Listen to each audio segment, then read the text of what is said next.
Hello friends, welcome to Ambition Coding. तो यहाँ पे हम वेब डेवलपमेंट की सीरीज शुरू करने वाले हैं। इसमें हम HTML, CSS एंड जावास्क्रिप्ट बिल्कुल ही बेसिक लेवल से स्टार्ट करेंगे एंड कम्प्लीटली एडवांस लेवल तक पढ़ने वाले हैं। ये सीरीज उनके लिए यूजफुल होने वाली है जो बिगनर्स है, जिनको प्रोग्रामिंग एंड कोडिंग बिल्कुल भी नहीं आती है। वो इन वीडियोस को देख के बड़े ही आसानी से वेब डेवलपमेंट सीख सकते हैं। सो बेसिकली इस वीडियो में मैं एक सिर्फ इंट्रोडक्शन ही देने वाला हूँ कि HTML क्या होती है, CSS क्या होती है, और मैं बताने वाला हूँ कि आपको VS कोड कैसे इंस्टॉल एंड करना है अपने सिस्टम में। एंड फ्रेंड, मैं सारी वीडियोस की एक प्लेलिस्ट बनाने वाला हूँ, जिससे आपको इजली सारी वीडियोस सीरियल वाइज मिल जाएंगी। सो आप चैनल को सब्सक्राइब एंड बेल आइकन को जरूर क्लिक कीजिए, क्योंकि आपको आने वाली वीडियोस की नोटिफिकेशन टाइमली मिलती रहे। वैसे सब कुछ हम देखेंगे आने वाली वीडियोस में, कैसे आप क्या HTML होता है, CSS क्या होता है, कैसे आपको स्टाइलिंग करनी है, सब कुछ देखेंगे आने वाली वीडियोस में। फिलहाल हम जो आईडी यूज़ करने वाले हैं वो विजुअल स्टूडियो कोड यूज़ करने वाले हैं। तो वीडियो के लास्ट में मैं आपको बताने वाला हूँ कि आपको VS कोड कैसे डाउनलोड एंड इंस्टॉल करना है अपने सिस्टम में। एंड सबसे इम्पोर्टेंट बात ये कि जो बिगनर्स हैं उनको भी HTML, CSS या जावास्क्रिप्ट मीन्स कि किसी भी लैंग्वेज में बहुत डीपली अभी डाइव करने की जरूरत नहीं है। बिकॉज अगर आप सोच लेते हो कि नहीं, वी मैं HTML को बिल्कुल ही कम्प्लीटली पहले ख़त्म करूँगा तो ही CSS पे जाऊँगा, तो एक तरीके से बिगनर्स के लिए टाइम वेस्टिंग ही होगा, क्योंकि आपको पहले जो है वो CSS, जावास्क्रिप्ट और HTML में क्या रिलेशन है, कैसे चीज़ों को कोरिलेट करना है, वो आपको आना चाहिए। क्योंकि अगर आपको ये नहीं आता है तो आप HTML को बहुत डीपली भी पढ़ लोगे तो आपको वो टाइम वेस्ट है। क्योंकि आप अगर 6 या 7 महीने दे देते हो, 1 साल दे देते हो कि नहीं मैं HTML को बिल्कुल सही खत्म कर दूंगा तो ही CSS तक जाऊंगा, तो इसमें आप अपने टाइम ही वेस्ट कर रहे हो। क्योंकि अगर आप एक बार चीज़ों को रिलेट करना जान गए कि HTML, CSS और जावास्क्रिप्ट जो है वो कैसे को रिलेट होती है, तो बाद में आप प्रैक्टिस से बाकी चीज़ें बड़ी ही आसानी से सीख सकते हो। एंड सबसे बड़ी बात ये कि अगर आपको HTML 40 या 50% भी आती है, CSS भी अगर आपको थोड़ी बहुत आती है, जैसे कि 30 to 40%, एंड हाँ, जावास्क्रिप्ट आपको अच्छे से आनी चाहिए, क्योंकि अगर आप जावास्क्रिप्ट को 60 to 70% जानते हो तो आप बड़ी आसानी से एक प्रोफेशनल वेबसाइट बना सकते हो। इस वजह से आप जो भी मैं वीडियोस बता रहा हूँ, जैसे भी पढ़ा रहा हूँ, आप उस चीज़ को फिलहाल फॉलो कीजिए और किसी भी लैंग्वेज में भी बहुत डीपली मत जाइएगा। क्योंकि क्योंकि इसमें अभी आपको चीज़ों को कैसे रिलेट करना है ये सीखना बहुत ज़रूरी है। बेसिकली ऐसे HTML होता क्या है, तो HTML एक मार्कअप लैंग्वेज है जो वेबसाइट बनाने के लिए एक मैंडेटरी लैंग्वेज है। इसको कह सकते हैं आपकी एक स्टैंडर्ड लैंग्वेज है। क्योंकि अगर आप वेबसाइट बना रहे हो तो आपको HTML आना ही आना है, आना बहुत ही ज़रूरी है। क्योंकि बिना इसके आप एक वेब पेज क्रिएट नहीं कर सकते हो। एंड जो CSS होता है, CSS stands for cascade styling seat. CSS में जो है हम जितनी भी स्टाइलिंग करने वाले अपने पेज को, हम CSS के यूज से ही करने वाले हैं। जैसे कि बैकग्राउंड कलर हो गया, बॉर्डर कलर हो गया, कौन सी आपको फॉन्ट देनी है, फॉन्ट फैमिली क्या है, बटन्स कैसे होंगे, कौन सी चीज़ें कहाँ पे प्लेस होंगी, फ्लोट किधर करनी है, सब कुछ आने वाली वीडियो में बताऊंगा। तो अभी आप घबराइए नहीं कि हाँ ये मैं क्या बोल रहा हूँ। फिलहाल के लिए बस इतना जान लो, ये सब चीज़ें हम CSS में पढ़ने वाले हैं। एंड बेसिकली मैं आपको बता देता हूँ कि आपको VS code download and install कैसे करना है। गाइस, आपको ब्राउज़र ओपन करना है। आप गूगल पे जाओगे, यहाँ पे आप लिखो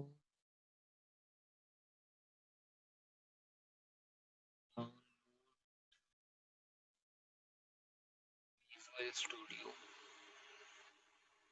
तो जैसा कि जो पहली लिंक आएगी visualstudio.microsoft.com, यहाँ पे आप क्लिक करो। तो आप नीचे स्क्रॉल करोगे तो यहाँ पे आप देखोगे कि विजुअल स्टूडियो कोड दिया हुआ है। सो आप यहाँ फ्री डाउनलोड पे जाओगे। विंडोज़, आपकी जो भी ऑपरेटिंग सिस्टम है, अगर आप विंडोज़ यूज़ करते हो तो विंडोज़ के लिए डाउनलोड कीजिए, मैक यूज़ करते हो तो आप मैक के लिए डाउनलोड कर सकते हैं। आप मीन्स की जो भी ऑपरेटिंग सिस्टम आपका है आप उसके लिए यहाँ से डाउनलोड कर सकते हैं। बेसिकली मैक्सिमम यूजर जो है वो विंडोज़ के ही हैं, तो मैं विंडोज़ को लेके यहाँ पे आपको बताता हूँ। तो विंडोज़ के लिए डाउनलोड करते हैं। तो जैसा आप देख सकते हैं यहाँ पे thanks for downloading VS code for Windows लिख के आ रहा है, और यहाँ पे आपकी डाउनलोडिंग जो है वो स्टार्ट हो गई है। तो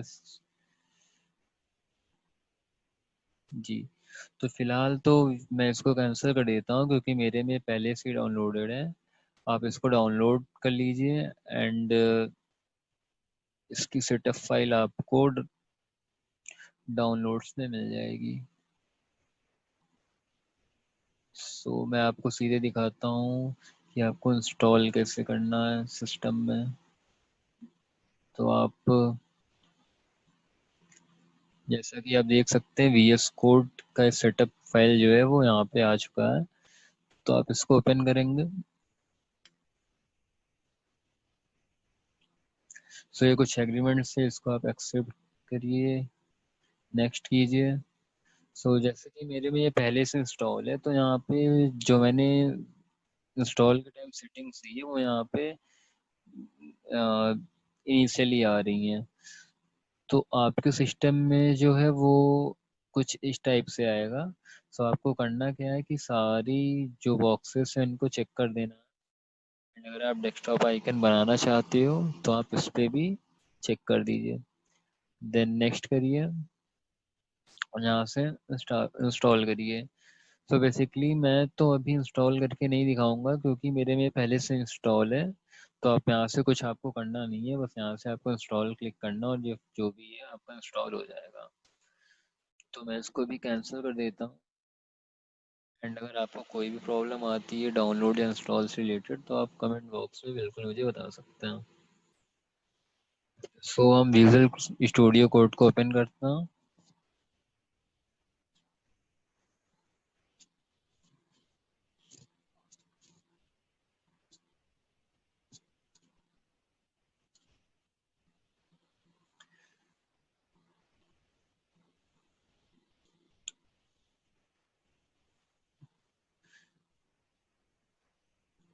सो कुछ इस प्रकार से आपको विजुअल स्टूडियो दिखेगा, जिसमें से आप जिसमें से आपको सबसे पहले तो लाइव सर्वर इंस्टॉल करना है, क्योंकि हम जो भी काम करेंगे वो लाइव सर्वर पे करेंगे। क्योंकि लाइव सर्वर के बहुत से फायदे हैं, वो मैं अभी आपको इंस्टॉल के बाद बताता हूँ। फिलहाल आप यहाँ पे आइए दिस बॉक्स एंड यहाँ पे आप लाइव सर्वर सर्च कीजिए। जो फर्स्ट ऑप्शन आएगा उस पर टच करिए। जैसा कि मैंने पहले से इंस्टॉल कर रखा है तो यहाँ पे मेरे लिए इंस्टॉल का ऑप्शन आ रहा है। आपके सिस्टम में यहाँ पे इंस्टॉल का ऑप्शन आएगा और यहाँ पे आप टच करिए और आपका थोड़ी देर में इंस्टॉल हो जाएगा। सो फाइनली हम आते हैं अपनी पेज पे, बैक करते हैं। यहाँ पे हम आएंगे, यहाँ से हम ऐड करेंगे न्यू फाइल और यहाँ पे मैं दे देता हूँ tutorial1.html, इंटर। और tutorial1.html ऑलरेडी एग्जिस्ट। ओके, सो अब मैं नाम यहाँ पे चेंज कर देता हूँ क्योंकि ये फाइल पहले से बनी हुई है। ओके, तो कुछ इस टाइप से आपको विंडो शो होगी, सॉरी स्क्रीन शो होगी, जिसमें से आपको करना है कि आप एक्सक्लेमेशन मार्क्स देना है यहाँ पे ऐसे। तो यहाँ पे इमेट एब्रीविएशन करके आएगा, आपको इस पर टच करना है। तो इससे आपकी जो सिंपली जो बॉयलर प्लेट इसको आप बोल सकते हैं वो एक लग जाएगी। क्योंकि आपको अगर आप नोटपैड या कहीं भी करते हो तो आपको ये सारी चीज़ें लिखनी पड़ती है, doctype, HTML, head, head close. इसमें क्या है, बहुत इजीली इन्होंने दे रखा है VS कोड ने, आपको सिर्फ एक एक्सक्लेमेशन मार्क्स देना है और आपकी सारी बॉयलर प्लेट लग जाएगी। सो मैं दिखाता हूँ आपको लाइव सर्वर वर्क कैसे करता है। तो मान लीजिए मैं टाइटल में आके दे देता हूँ live server testing. And body में मैं कुछ हेडिंग दे देता हूँ H1। H1 जो होता है वो हेडिंग टैग होता है बेसिकली। अभी मैं एक इंट्रो ही दे रहा हूँ तो आपको टेंशन की जरूरत नहीं है, आगे मैं सारी चीजें बताने वाला हूँ। बट आप इतना अभी के लिए जान लो कि H1 जो है वो एक हेडिंग टैग है। मैं यहाँ पे लिख देता हूँ वेलकम, वेलकम ट्यूटोरियल्स। एंड एक हम पैराग्राफ भी ऐड कर लेते हैं। जो पी टैग होता है वो पैराग्राफ टैग टैग कहलाता है। एंड इसके बारे में भी आपको आने वाली वीडियो से बताऊंगा, सो अभी आप बिल्कुल भी टेंशन मत लीजिए। यहाँ पे मैं लिख देता हूँ दिस इज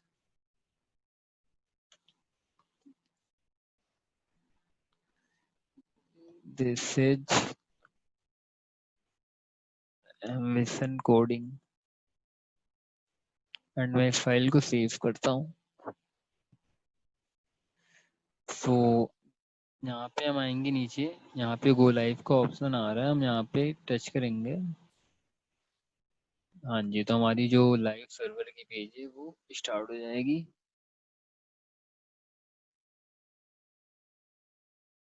यहाँ पे welcome to my tutorials, this is Ambition Coding. So basically मैं अब बताता हूँ लाइव सर्वर जो है वो वर्क कैसे करता है। तो मैं इसको भी मिनिमाइज कर लेता हूँ ताकि अच्छे से आपको बता पाऊँ। सो यहाँ पे हम आएंगे और आप बड़ी अच्छे से ध्यान दीजिएगा कि मैं जो यहाँ पे लिख के सेव करूँगा तो वो चीज़ें यहाँ पे ऑटोमेटिकली रिफ्रेश हो जाएंगी, मुझे बार बार जाके रिफ्रेश करने की जरूरत नहीं पड़ेगी।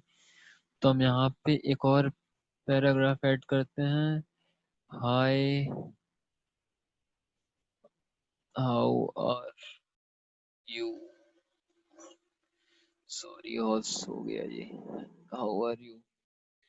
जैसे ही हम यहाँ पे सेव करेंगे आप यहाँ पे देखेंगे कि मैंने रिफ्रेश नहीं किया और ये चीज़ ऑटोमेटिकली रिफ्रेश हो गई। तो लाइव सर्वर का यही फायदा है कि हम जो भी चीज़ें यहाँ पे करेंगे सारी चीज़ें यहाँ पे ऑटोमेटिकली रिफ्रेश हो जाएंगी और आप देख सकते हो कि क्या हरकतें यहाँ पे हो रही हैं, क्या हमारी वेब पेज में चेंजेस आ रहे हैं। सो गाइज इस वीडियो में इतना ही। आने वाली वीडियोस में मैं आपको बताऊंगा HTML के इंट्रो के बारे में, HTML क्या होती है, सारी चीज़ें बताऊंगा। सो अगर आपने चैनल सब्सक्राइब नहीं किया है तो आप चैनल को सब्सक्राइब कीजिए एंड बेल आइकन को ज़रूर हिट करिए ताकि आपको अपकमिंग वीडियोस की नोटिफिकेशंस मिलती रहे। So thank you guys for watching this video.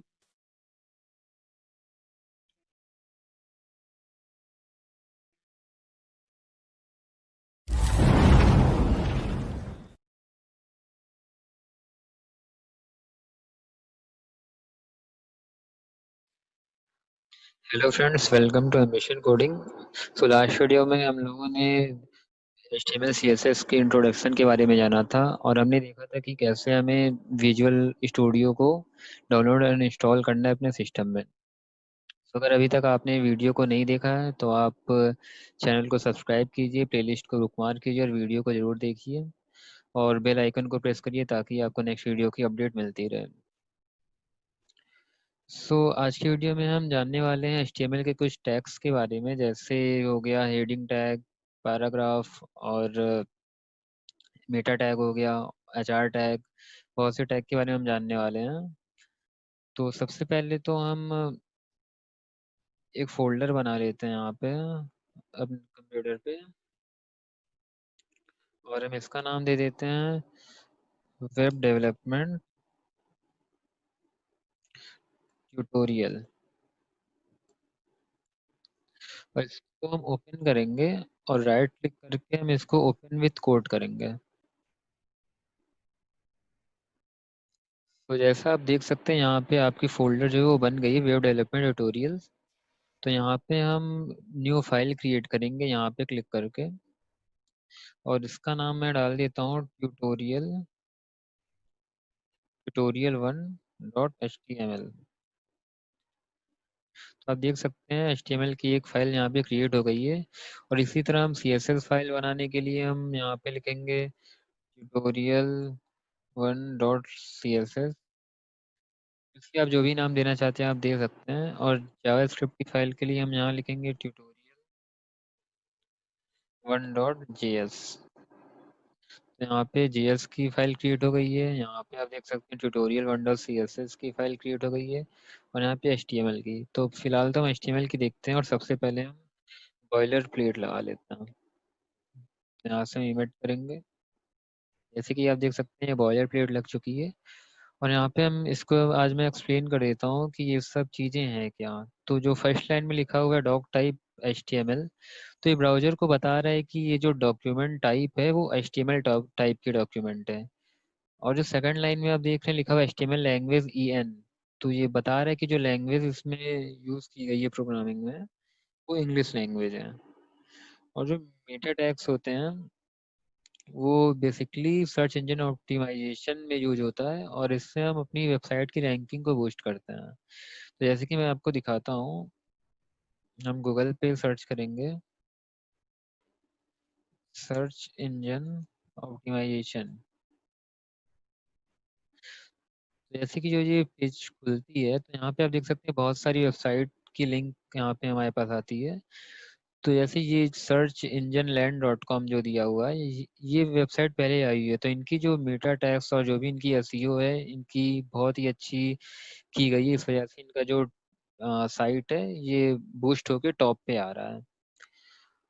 और यहाँ पे ये जो दूसरा टैग है इनका Meta name viewport content width, तो ये डिसाइड करती है कि आप पेज को कहाँ पे ओपन कर रहे हो। अगर आप इस पेज को लैपटॉप पे ओपन कर रहे हो तो ये कितनी बड़ी दिखनी चाहिए। अगर आप इसी चीज़ को फ़ोन में अपने ओपन कर रहे हो तो ये अकॉर्डिंगली इसको जूम आउट जूम इन कर लेता है। अगर आप फ़ोन में ओपन करोगे तो ये कुछ इस टाइप से दिखेगा और लैपटॉप के लिए विड्थ को इस टाइप से सेट करता है। और भी मेटा टैग्स हैं, जैसे कि मैं आपको कुछ और मेटा टैग्स बताता हूँ। जैसे कि मेटा मेटा नेम डिस्क्रिप्शन और कंटेंट। तो ये जो एट्रीब्यूट है ये बताता है कि हमारी जो भी वेबसाइट है उसमें क्या कंटेंट है। तो मैं यहाँ पे अभी तो लिख देता हूँ दिस इज कंटेंट। तो ये जो चीज़ होती है वो मैं बताता हूँ आपको ये क्या होती है। तो जैसे कि यहाँ पे मैं जब सर्च इंजन ऑप्टिमाइजेशन सर्च किया तो यहाँ पे ये जो लिंक आई है इसके नीचे ये जो चीज़ें लिखी हुई हैं ये डिस्क्रिप्शन है। तो जो चीज़ें आप यहाँ पे लिखोगे वो चीज़ें यहाँ पे आपको दिखती हैं। ये यहाँ पे वो चीज़ें आपको दिखती हैं डिस्क्रिप्शन में। एंड मेटा के और भी टैग्स हैं, जैसे Meta Meta name keywords and description.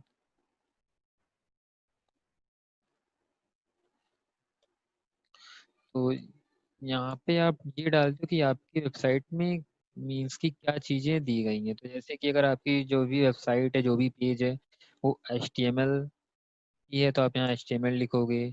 Means कि आप एक तरीके से यूजर को मीन्स कि अगर यूजर कुछ सर्च करता है कि यहाँ HTML सर्च करता है वेब डेवलपमेंट सर्च करता है, अगर आपकी पेज HTML से रिलेटेड है तो यहाँ पे आप मेटा टैग्स में डालोगे HTML वेब डेवलपमेंट, ताकि जब यूजर सर्च इंजन में सर्च करे तो अगर वो वेब डेवलपमेंट सर्च करे तो सर्च इंजन को पता चले हाँ आपके डॉक्यूमेंट में वेब डेवलपमेंट की कुछ फाइल हैं, तो वो आपकी वेबसाइट को बूस्ट करके ऊपर मीन्स की बूस्ट करें। तो बेसिकली मीडिया टैग्स का यूज यही होता है कि आपकी साइट की रैंक को बूस्ट करता है। और बाकी search engine optimisation media tag बहुत ही बड़ा टॉपिक है। इसको अगर हम डीपली देखेंगे तो बहुत ही बड़ा ये टॉपिक बन जाता है। फिलहाल के लिए बस आप इतना जान लो कि ये सिर्फ वेबसाइट की रैंक को बूस्ट करने के लिए यूज होता है। मेटा के और भी टैग्स हैं, एक मेटा मेटा रोबोट्स करके है, Meta sorry Meta name robot. में क्या होता है कि अगर आप यहाँ पे डिस्क्रिप्शन में इंडेक्स कॉमा फॉलो अगर आप ये डालते हो तो आपकी साइट जो है वो सर्च इंजन कॉल करेगी। मीन्स अगर आप चाहते हो आपकी वेबसाइट को सर्च इंजन कॉल करे तो आप यहाँ पे इंडेक्स फॉलो डालोगे। अगर आप चाहते हो ये उनकी वेबसाइट सर्च इंजन कॉल ना करे तो आप यहाँ पे नो इंडेक्स नो फॉलो करोगे। तो ऐसे तो सभी चाहते हैं उनकी साइट जो भी है वो सर्च इंजन जैसे गूगल हो गया, बिंग हो गया, याहू हो गया, वो कॉल करें, तो आप यहाँ पे फॉलो और इंडेक्स। तो ये थी मेटा टैग्स इस। और इसमें सिर्फ वही है कि ये सर्च इंजन ऑप्टिमाइजेशन में यूज होता है। ये आपकी वेबसाइट की रैंक को बूस्ट करता है, आपकी वेबसाइट की क्या रैंक है। और अब हम देख लेते हैं कि अगर हमें अपनी CSS फाइल को अगर लिंक करना हुआ तो हम कैसे करेंगे। तो हम ये हेडिंग टैग के अंदर लिंक CSS डालेंगे तो यहाँ पे ये आ जाएगी। तो ये जो ए हर्फ करके दिया हुआ है यहाँ पे हम अपने CSS फाइल का नाम डालेंगे। ट्यूटोरियल जैसे मैंने सेव किया था यहाँ पे ट्यूटोरियल 1.css, हम यहाँ पे वन डॉट ट्यूटोरियल 1.css डालेंगे तो ये इस तरीके से आपकी CSS फाइल जो लिंक होती है। और अगर इसी प्रकार अगर आप JS फाइल को अपने लिंक करना चाहते हो तो आप डालोगे स्क्रिप्ट SRC और सोर्स में आप अपनी फाइल का नाम दोगे tutorial1.js। इस तरीके से आप अपने JS फाइल को लिंक कर सकते हो। और आप अगर चाहते हो कि कमेंट्स ऐड करना तो आप कंट्रोल और फॉरवर्ड स्लैश डालोगे। तो अब यहाँ पे जैसे मैं लिख देता हूँ this is how you link CSS file, और यहाँ पे मैं डाल देता हूँ control forward slash this is how you link JS file. So ये हो गया किस तरीके से आप CSS फाइल को अपने लिंक करोगे, और ये हो गया आप किस तरीके से JS फाइल को आप लिंक करोगे। सो अब हम हेडिंग टैग की बात कर लेते हैं। तो सबसे पहले मैं टाइटल में डाल देता हूँ हेडिंग्स एंड पैराग्राफ, और मैं इसको सेव कर लेता हूँ Ctrl+S, और इसको मैं अपने लाइव सर्वर से ओपन करता हूँ। तो जैसे कि आप देख सकते हो हमारा जो लाइव सर्वर है वो यहाँ पे ओपन हो गया है। यहाँ पे टाइटल आ रहा है, हेडिंग्स एंड पैराग्राफ। तो फिर अब हम देखते हैं हेडिंग टैग होती क्या है। तो जो एच टैग होती है वो हमारी हेडिंग टैग होती है। जो हेडिंग टैग होती है वो 6 टाइप की होती है, H1 H2 एंड ऐसे ही करके H3 H4 H5 H6 तक होती है। और जो H1 टैग होता है वो सबसे बड़ा होता है, और जो H6 टैग होता है वो सबसे छोटा होता है। तो सबसे पहले हम H1 टैग देखते हैं। H1, और मैं यहाँ कुछ दे देता हूँ हेडिंग जैसे कि वेलकम टू एम्बिशन कोडिंग। मैं इसको कॉपी कर लेता हूँ। अगर आप यहाँ से डायरेक्ट इंटर करोगे तो आपका जो H1 टैग है वो नीचे आ जाएगा, वो क्लोजिंग टैग। और अगर आप चाहते हो डायरेक्ट आप नेक्स्ट लाइन में पहुंचा तो आप कंट्रोल इंटर करोगे तो ये देखिए आप सीधे वहां से डायरेक्ट ही दूसरे लाइन में आ गए। अब यहाँ पे हम H2 टैग डालेंगे, वेलकम टू एम्बिशन कोडिंग। मैंने यहाँ से ही कंट्रोल इंटर किया, मैं नेक्स्ट लाइन में आ गया। यहाँ पे हम H3 टैग डालेंगे, again welcome to Ambition Coding, मैंने कंट्रोल इंटर किया। H4 same process, control enter. H5 control enter. इस तरीके से मैंने सारी हेडिंग टैग यहाँ पे यूज कर लिया। मैं इसको सेव करके दिखाता हूँ। अब आप यहाँ देख सकते हैं कि जो हमारी हेडिंग टैग है वो यहाँ पे आ चुकी है। तो जो H1 टैग है वो सबसे बड़ा है आप देख सकते हैं, फिर उससे छोटा H2, उससे छोटा H3 एंड सबसे छोटा जो S6 हो गया। तो मैं यहाँ लिख देता हूँ कि डायरेक्ट नेक्स्ट लाइन में जंप करने के लिए हम कंट्रोल+ इंटर करते हैं। तो यहाँ पे मैं कमेंट के अकॉर्डिंग यहाँ मैं लिख देता हूँ ताकि आपको याद रहे। For jumping to next line use control plus inter. Okay. तो हम पैराग्राफ की बात कर लेते हैं। तो जो पी टैग होती है वो हमारी पैराग्राफ टैग होती है। तो इसमें हम जैसे कुछ भी लिख लेते हैं, आई एम आकाश कश्यप। तो मैं इसको सेव करता हूँ। यहाँ पे देख सकते हैं, यहाँ पे मेरी जो पैराग्राफ है वो ऐड आ गई है, आई एम आकाश कश्यप।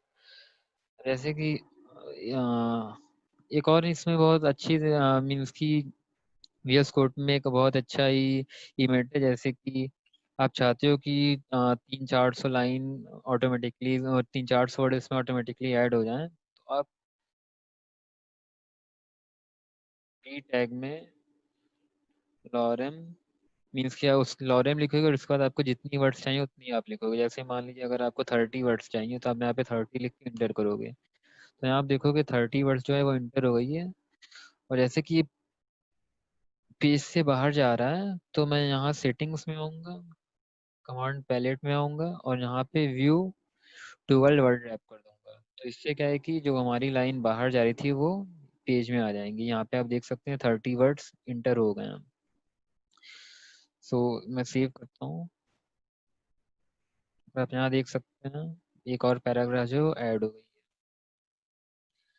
तो बेसिकली आप खुद से 30-40 वर्ड ऐसे ही आप कुछ भी ऐसी तरीके से टाइप करोगे, तो इससे अच्छा है आप शॉर्टकट यूज़ करो, लॉरेम 34 डालो, जो भी जितने भी आपको वर्ड्स चाहिए वो आप डालिए और आपके उतने वर्ड्स ऐड हो जाएंगे।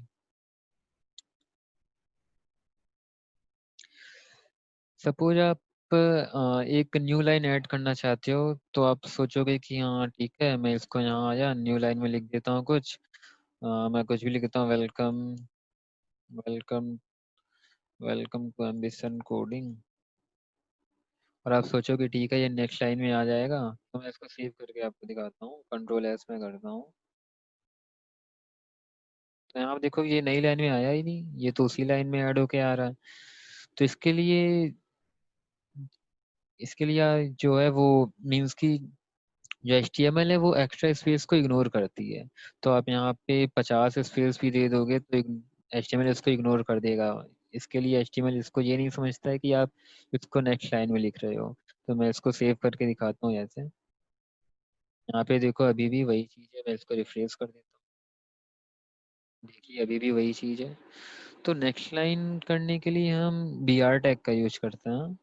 तो ऐसे मैं यहाँ से चाहता हूँ कि ये जो इतना पोर्शन है इसके आगे का वो नेक्स्ट लाइन में आए, तो मैं यहाँ पे सिंपली एक BR टैग यूज करूँगा, BR टैग।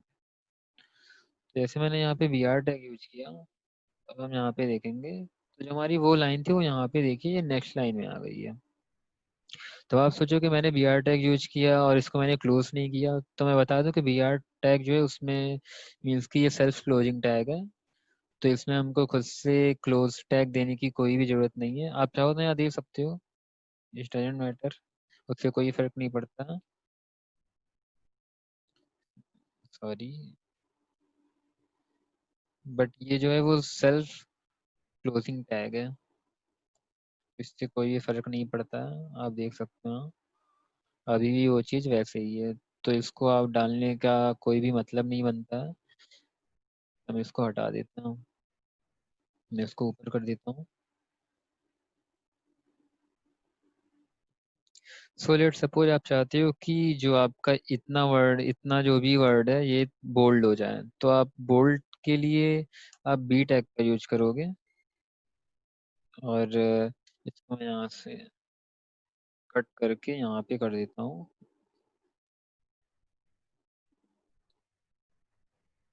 हाँ, तो मैं इसको सेव करके दिखाता हूँ। जैसे आप देख सकते हैं ये जो इतना वर्ड था वो अब बोल्ड हो गया है। बट मैं आपको सजेस्ट करूंगा बी टैग की जगह आप स्ट्रॉन्ग टैग का यूज करो प्रोफेशनल वेबसाइट बनाने के लिए। बी टैग मैं आपको बिल्कुल ही नहीं सजेस्ट करूंगा। अब मैं आपको दिखाता हूँ कि स्ट्रॉन्ग टैग कैसे यूज काम करता है। तो मान लीजिए मैं यहाँ पे स्ट्रॉन्ग टैग देता हूँ, स्ट्रॉन्ग। मैं इसके अंदर सेम वही वर्ड पेस्ट कर देता हूँ। अब मैं आपको दिखाता हूँ। सेम वही चीज हुआ, यहाँ भी ये चीजें बोल्ड हो गई, तो मैं वही कहूंगा कि आप बी टैग का यूज ना करके आप बोल्ड के लिए स्ट्रॉन्ग टैग का यूज करें। और इन केस आप चाहते हो कि जो भी आपका मान लीजिए आप वेलकम टू एम्बिशन कोडिंग को आप इटैलिक करना चाहते हो, तो आप बोलोगे कि ठीक है आई टैग यूज कर लेते हैं, इटैलिक हो जाएगा। बट आई टैग का मैं सेम वही, मैं सजेस्ट नहीं करूंगा कि आप आई टैग यूज करो एक प्रोफेशनल वेबसाइट बनाने के लिए। आप जो है वो ईएम टैग का यूज करो, वो ज़्यादा बेटर है। मैं इसको सेव करके दिखाता हूँ। यहाँ पे आप देखोगे वेलकम टू एम्बिशन कोडिंग, ये जो है वो इटैलिक हो गया है। बट आप, मैं यही सजेस्ट करूँगा आप इटैलिक आई टैग का ना यूज करके आप ईएम टैग यूज करो। मैं ईएम टैग का भी यहाँ पे दिखा देता हूँ आपको वो कैसे होता है। लेट सपोज मैं यहाँ की जो भी वर्ड है मैं आई, यहाँ पे मैं डालता हूँ ई एम।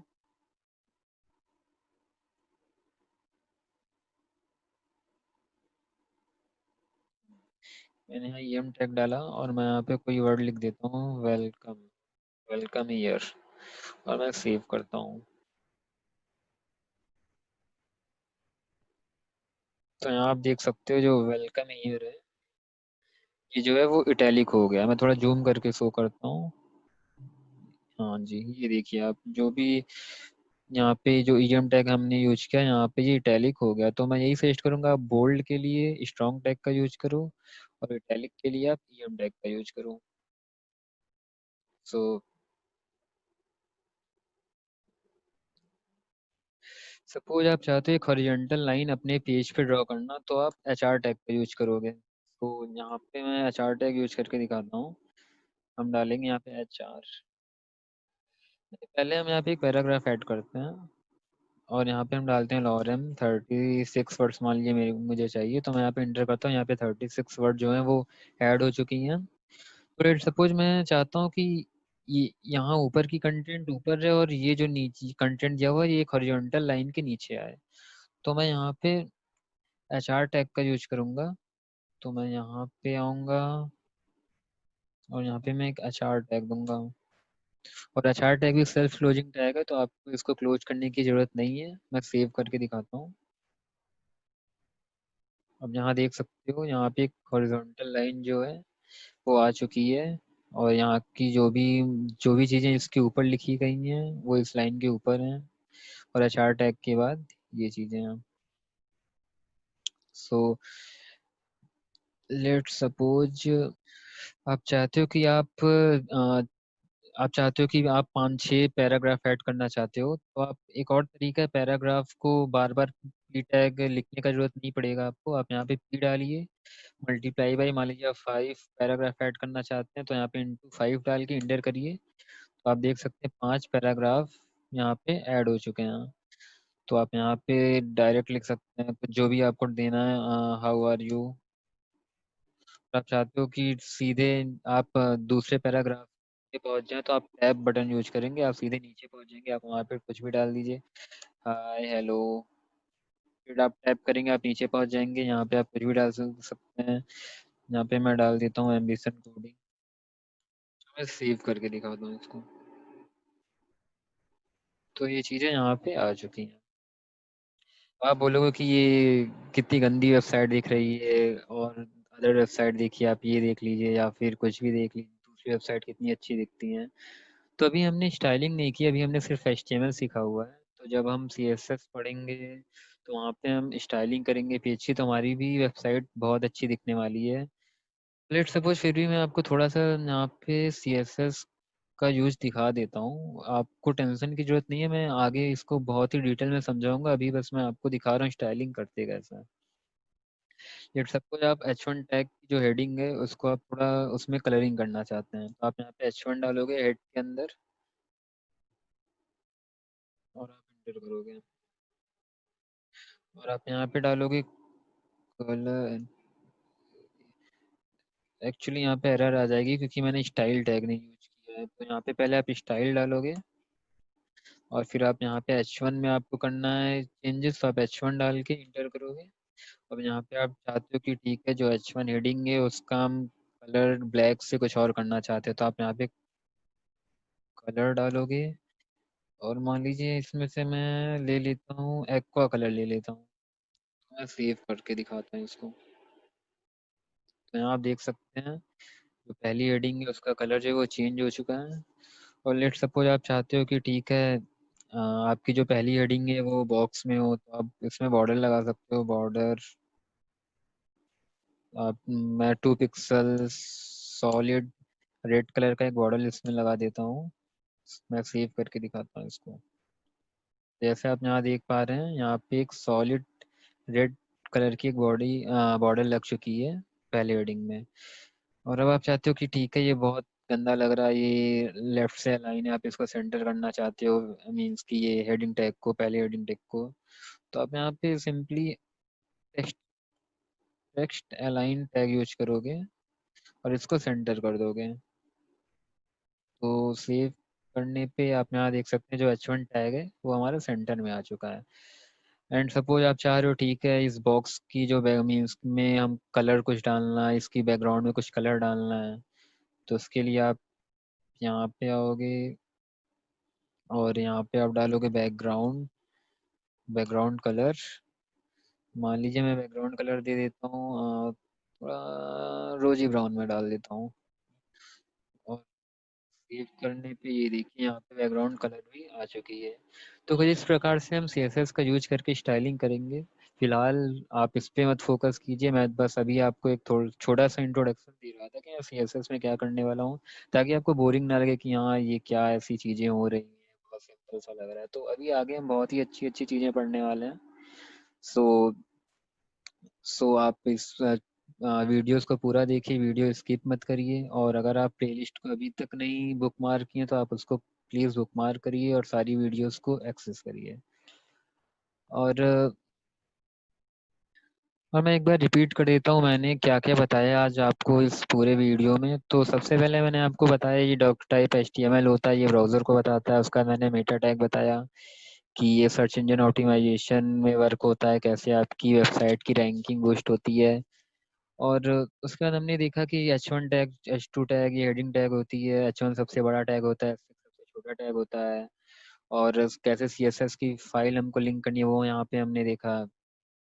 और JS की फाइल कैसे करनी है यहाँ पे हमने देखा। उसके बाद नेक्स्ट लाइन में अगर हम डायरेक्ट इंटर करना चाहते हैं तो हम कंट्रोल प्लस इंटर प्रेस करेंगे।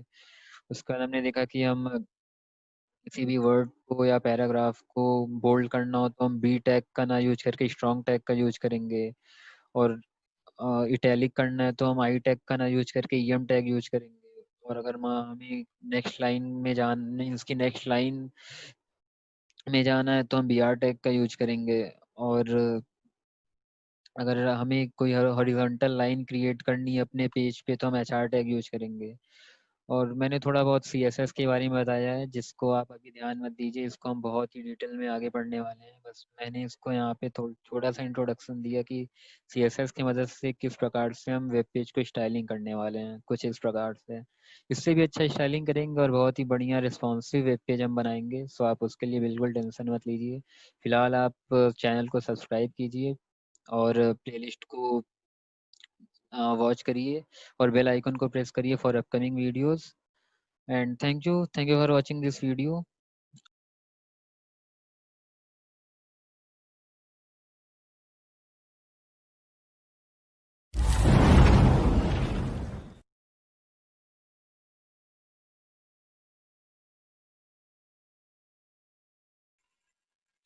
Hello friends, welcome back. So last video में हमने पढ़ा था HTML के कुछ टैग्स के बारे में, जैसे मेटा टैग्स, हेडिंग्स, पैराग्राफ और भी बहुत कुछ हमने जाना था। सो अगर अभी तक आपने वीडियो नहीं देखा हुआ है तो आप प्लेलिस्ट में जाइए, ये दोनों वीडियो आप देखिए पिछला।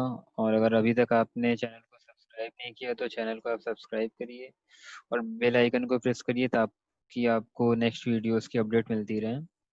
तो आज की वीडियो में हम पढ़ने वाले हैं एंकर टैग और आपको इमेज कैसे लिंक करनी है, इमेज टैग के बारे में, लिस्ट क्या होती हैं और हम टेबल कैसे क्रिएट करते हैं वो जानेंगे। सो हम स्टार्ट करते हैं एंकर टैग से। तो सबसे पहले मैं अपने VS कोड पे एक नई फाइल बनाऊंगा और इसको सपोज नाम दे देता हूँ tutorial2.html। तो मैं यहाँ पे बॉयलर प्लेट लगा देता हूँ, और बॉयलर प्लेट क्या होती है ये आप जान सकते हैं, पिछली वीडियो देख के उससे मैंने बॉयलर प्लेट को डिटेल में बताया हुआ है। और टाइटल में मैं डाल देता हूँ एंकर टैग ईमेज, एंड हम पढ़ने वाले हैं लिस्ट, और हम पढ़ने वाले हैं टेबल। तो इसको मैं सेव करके अपनी लाइव सर्वर को ओपन कर लेता हूँ। यहाँ पे हमारी जो लाइव सर्वर है वो ओपन हो चुकी है। एंकर टैग इमेज लिस्ट जो भी हमने टाइटल दिया हुआ है वो यहाँ पे आ रहा है। अभी तक हमने बॉडी में कुछ नहीं दिया हुआ, इसलिए यहाँ पे ब्लैंक आ रहा है। तो अपने VS कोड पे जाएंगे और बॉडी में हम एंकर टैग देंगे। एंकर टैग ए से हम डिफाइन करते हैं, और यहाँ पे हम ए इंटर करेंगे तो ए href आएगा। तो href में जो है वो हम वेबसाइट की लिंक डालते हैं, या फिर आपकी फाइल अगर कोई आपके सिस्टम में है तो आप उसकी एड्रेस डालोगे कॉपी करके। नहीं तो आप अगर किसी वेबसाइट को ओपन करना चाहते हो तो यहाँ पे आप वेबसाइट की एड्रेस डालोगे। तो लेट सपोज मैं चाहता हूँ कि इस पे क्लिक करने पे मैं एक गूगल की वेबसाइट पे पहुँच जाऊँ, तो मैं यहाँ पे गूगल की एड्रेस डाल दूंगा। तो https://google.com। और यहाँ पे हम लिख देते हैं कि इसकी इस पे क्लिक करने पे, यहाँ पे हम जो भी लिखते हैं तो इस पे क्लिक करने पे आप हम इस लिंक पे पहुंचते हैं। जैसे मैं सेव करके बताता हूँ। यहाँ पे जैसे एक लिंक बन के आ रही है ओपन गूगल, तो यहाँ पे हम जब क्लिक करेंगे तो गूगल की साइट पे हम पहुंच जाएंगे। सो इसी तरीके से हम, मैं कुछ और बताता हूँ। लेट सपोज हम यूट्यूब की साइट पे जाना चाहते हैं, तो हम इसी तरीके से यूट्यूब की एड्रेस डाल देंगे, .youtube.com। यहाँ पे हम देते हैं ओपन यूट्यूब। सो इसको हम सेव करते हैं, और यहाँ पे ओपन यूट्यूब से एक लिंक आ रहा है, यहाँ पे हम जब क्लिक करेंगे तो हम यूट्यूब की साइट पे चले जाएंगे। सो अगर आप चाहते हो कि आपकी कोई फाइल, कोई दूसरी HTML फाइल आप लिंक करना चाहते हो, सपोज ये ट्यूटोरियल 1 मैंने बनाया हुआ था तो मैं इसको लिंक करना चाहता हूँ। तो लेट्स से तो यहाँ पे मैं स्लैश लगाऊंगा, और जो फाइल का नेम है ये देखिए यहाँ पे सजेशन ये खुद ही देने लगा। मैं यहाँ पे ट्यूटोरियल 1 को करना चाहता हूँ लिंक, तो मैं यहाँ पे क्लिक करूंगा तो सिंपली ये मेरी फाइल लिंक हो जाएगी। और यहाँ पे मैं कुछ भी डाल देता हूँ, जैसे लेट्स सपोज फाइल ही डाल देता हूँ नाम। तो यहाँ पे मैं सेव करता हूँ। यहाँ पे एक फाइल नेम से लिंक बन चुकी है, इस पे क्लिक करते ही अपने उस फाइल पे पहुंच जाएंगे। ये ब्लैंक आ रहा है, लगता है मैंने इसमें कुछ भी कोडिंग नहीं की हुई है। मैं देखता हूँ ओपन करके। हाँ जी, यहाँ पे मैंने कोई भी कोडिंग नहीं किया हुआ, इस वजह से पेज जो है वो ब्लैंक आ रहा है। तो लेट सपोज मैं, मेरी एक फाइल है, मैंने एक वेबसाइट क्रिएट की थी, मैं उसको लिंक करके देखता हूँ। gym.html, मैंने एक जिम की वेबसाइट बनाई थी, मैं उसको लिंक करके देखता हूँ। सो यहाँ पे यहाँ पे मैं क्लिक करता हूँ। ओ नो, शायद फाइल मिसिंग है, इस वजह से नहीं शो हो रहा। सो इस तरीके से हम यहाँ पे फाइल को लिंक करते हैं। लेट्स सपोज मैं इसमें कुछ डाल देता हूँ आपको शो करने के लिए। फिर लेट्स से मैं बॉडी में यहाँ पे एक पैराग्राफ देता हूँ ई, और यहाँ पे मैं लॉरम 56 लिख के इंटर करता हूँ और इसको सेव करता हूँ। और मैं यहाँ पे ट्यूटोरियल 1 को लिंक कर देता हूँ, tutorial1.html। यस, अब मैं इसको शो करता हूँ। तो यहाँ पे अब जब हम क्लिक करेंगे तो ये देखिए जो मैंने अभी सेव की है फाइल वो लिंक हो चुकी है। तो इस प्रकार से हम किसी अपने दूसरे HTML फाइल को लिंक कर, अगर करना चाहते हैं तो इस तरीके से हम कर सकते हैं। एंड लेट्स सपोज आप चाहते हो कि ये जो हम यहाँ पे क्लिक कर रहे हैं तो ये गूगल की साइट इसी पेज पे ओपन हो रही है, और आप चाहते हो कि ये ऐसा ना हो कि किसी दूसरे टैब में ओपन हो। तो यहाँ पे हम एक एट्रीब्यूट देंगे, और इसका नाम टारगेट है, तो हम यहाँ पे मल्टी क्लिक का फंक्शन का इस्तेमाल करेंगे और अल्टर प्लस क्लिक करते जाएंगे। तो यहाँ पे देखिए तीनों जगह हमारी कर्सर सिलेक्ट हो चुकी है। तो मैं तीनों जगह पे अब एट्रीब्यूट दूंगा टारगेट। इससे ये फायदा है कि मुझको ये चीजें हर तीनों जगह लिखनी पड़ती, तो मैं अल्टर के साथ तीनों जगह क्लिक किया तो एक साथ ही ये सारी चीजें यहाँ पे लिख जाएंगी। तो इसका यही फायदा है टारगेट। और यहाँ पे आप अंडर स्कोर के साथ ब्लैंक दोगे और इसको आप सेव करोगे। तो यहाँ पे जब हम क्लिक करेंगे तो देखिए ये नए पेज में ओपन हो रही है। ये उस पेज में ना होकर ये देखिए नए पेज में यहाँ पे ओपन हो रही है। सो अगर हम नए पेज में चाहते हैं तो हम टारगेट एट्रीब्यूट यूज करके अंडर स्कोर ब्लैंक डालेंगे, तो जो भी चीज़ें हम लिंक करेंगे वो उस मीन्स की इनिशियल टैब में ना ओपन होके एक नई टैब में ओपन होगी। सो सो अब आप बोलो कि ये एट्रीब्यूट क्या होता है। तो देखिए जो ये ए टैग होता है, ये जो ए है ये टैग है, और इस ये जो एचरेफ हो गया, टारगेट हो गया, यहाँ पे नेम हो गया, ये सब क्या है एट्रीब्यूट है। तो जो एट्रीब्यूट होती है वो एक प्रॉपर्टी देती हैं टैग को। तो जैसे कि ये टारगेट जो एट्रीब्यूट है ये एक प्रॉपर्टी दे रही है कि यहाँ हम जो इस पे अगर क्लिक करें तो ये एक नए टैब में ओपन हो। तो एट्रीब्यूट जो है वो एक प्रॉपर्टी देती है। और ये जैसे कि ये हमारा एट्रीब्यूट हो गया, ये मेटा जो हो गया वो टैग हो गया, ये इसकी एट्रीब्यूट हो गई। यहाँ पे ये ए टैग हो गया और ये इसकी एट्रीब्यूट हो गई, एच रेफ एट्रीब्यूट हो गया, टारगेट जो है वो एट्रीब्यूट हो गया। सो यहाँ पे मैं एक कमेंट लिख देता हूँ आपके लिए कि कैसे आप मल्टीपल पोजीशन पे कर्सर को सिलेक्ट करोगे। तो कंट्रोल फॉरवर्ड स्लैश आप करोगे कमेंट ऐड करने के लिए। तो यहाँ पे लिख देता हूँ alter plus click for selecting cursor at multiple positions at multiple positions। So ये थी हमारी ए टैग। सो इसको मैं एक बार रिपीट कर देता हूँ। ए टैग में क्या है, हम एचरेफ में हम जो है वो लिंक देते हैं वेबसाइट की, और यहाँ पे हम वो लिखते हैं जिस पे क्लिक करने पे आपकी लिंक जो है वो ओपन हो। और टारगेट से क्या होता है कि अगर हम चाहते हैं नई टैब में अगर आप क्लिक करने पे नई टैब में ओपन हो तो हम टारगेट अंडर स्कोर ब्लैंक देते हैं। और अगर हम चाहते हैं कि जैसे कि यहाँ पे मैंने टारगेट बाद में लिखा था तो मल्टीपल जगहों पोजीशन से मुझे लिखनी थी, तो मैंने इस फंक्शन का यूज किया था अल्टर प्लस क्लिक का, इसको मीन्स की यहाँ पे लिखने के लिए। सो ए टैग में इतना ही था। अब हम इमेज टैग को देखते हैं।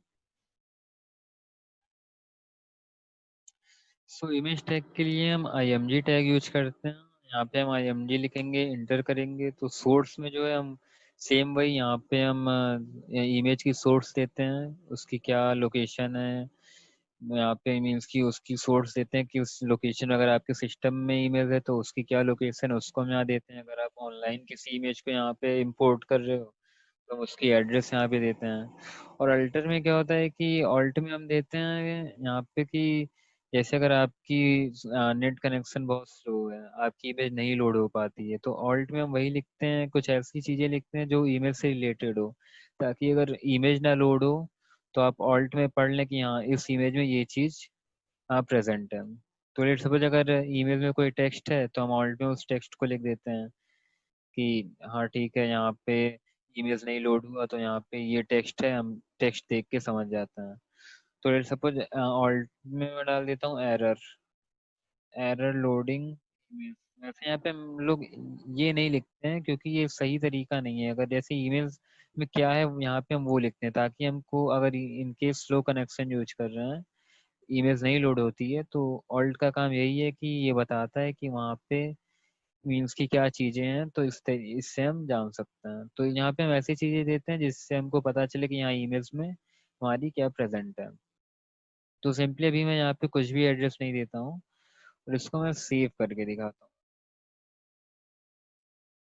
तो यहाँ पे हम देखेंगे तो हमने कोई भी एड्रेस नहीं दिया हुआ इमेज का, कोई भी सोर्स नहीं दिया, तो यहाँ पे एरर लोडिंग इमेज लिख के आ रहा है। जो हमारा ऑल्ट में हमने जो लिखा हुआ है वो यहाँ पे लिख के आ रही है। तो हम वहाँ पे इमेज को लेट सपोज इंपोर्ट करते हैं ऑनलाइन साइट से ही। तो हम गूगल पे जाएंगे और एक वेबसाइट में बहुत अच्छी बताता हूँ जो रैंडम इमेजेस की पूरी स्टॉक रखती है। सो साइट का नाम कुछ अनस्प्लैश सोर्स करके है, ये सजेशन भी आ रहा। तो इस साइट को हम ओपन करेंगे अनस्प्लैश सोर्स को, और यहाँ पे ये जो कोड आ रहा है source.unsplash.com रैंडम, इसको हम कॉपी करके अपनी इमेज के सोर्स में डाल देंगे। यहाँ पे हम इसको पेस्ट कर देंगे। अब मैं इसको सेव करता हूँ और हम अपने लाइव सर्वर को ओपन करते हैं। तो यहाँ पे एक रैंडम ईमेल जो है वो यहाँ पे लिंक हो चुकी है। अब और रैंडम ईमेल्स की ये साइट है, तो हम जितनी बार इसको रिफ्रेश करेंगे एक नई इमेज यहाँ पे शो होगी। ये देखिए हमने रिफ्रेश किया, यहाँ पे एक नई इमेज आ गई। फिर से मैं रिफ्रेश करता हूँ, एक नई इमेज आ गई। फिर से करता हूँ, फिर से नई इमेज आ गई। सो मैक्सिमम में ये नई इमेज ही आती है। कभी कभी सेम इमेज आ जाती है, बट इन मैक्सिमम टाइम यहाँ पे रिलोड करने पे एक न्यू इमेज ओपन होके आती है, जैसे आप देख सकते हैं। सो यहाँ पे कुछ अच्छा नहीं लग रहा, तो हम लोग वी आर टैग यूज करके इसको एक थोड़ा सा डेकोरेट कर देते हैं। तो यहाँ पे हम अपने जो एच टैग में हम लोग ने यूज किया था, हम वी आर टैग देंगे हर जगह, ताकि ये सीरियल वाइज हो जाए, थोड़ा सा अच्छा लगेगा दिखने में। वी आर टैग, और इसको हम सेव करेंगे। हाँ, अब ये थोड़ा अच्छा लग रहा है। सो लेट सपोज अगर आप चाहते हो कि ठीक है ये इमेज की साइज बहुत बड़ी है, मीन्स की पेज के बाहर जा रही है, बहुत कुछ ज़्यादा ही बड़ी है, तो आप इसको छोटा भी कर सकते हो। उसके लिए आप यहाँ पे स्लैश दोगे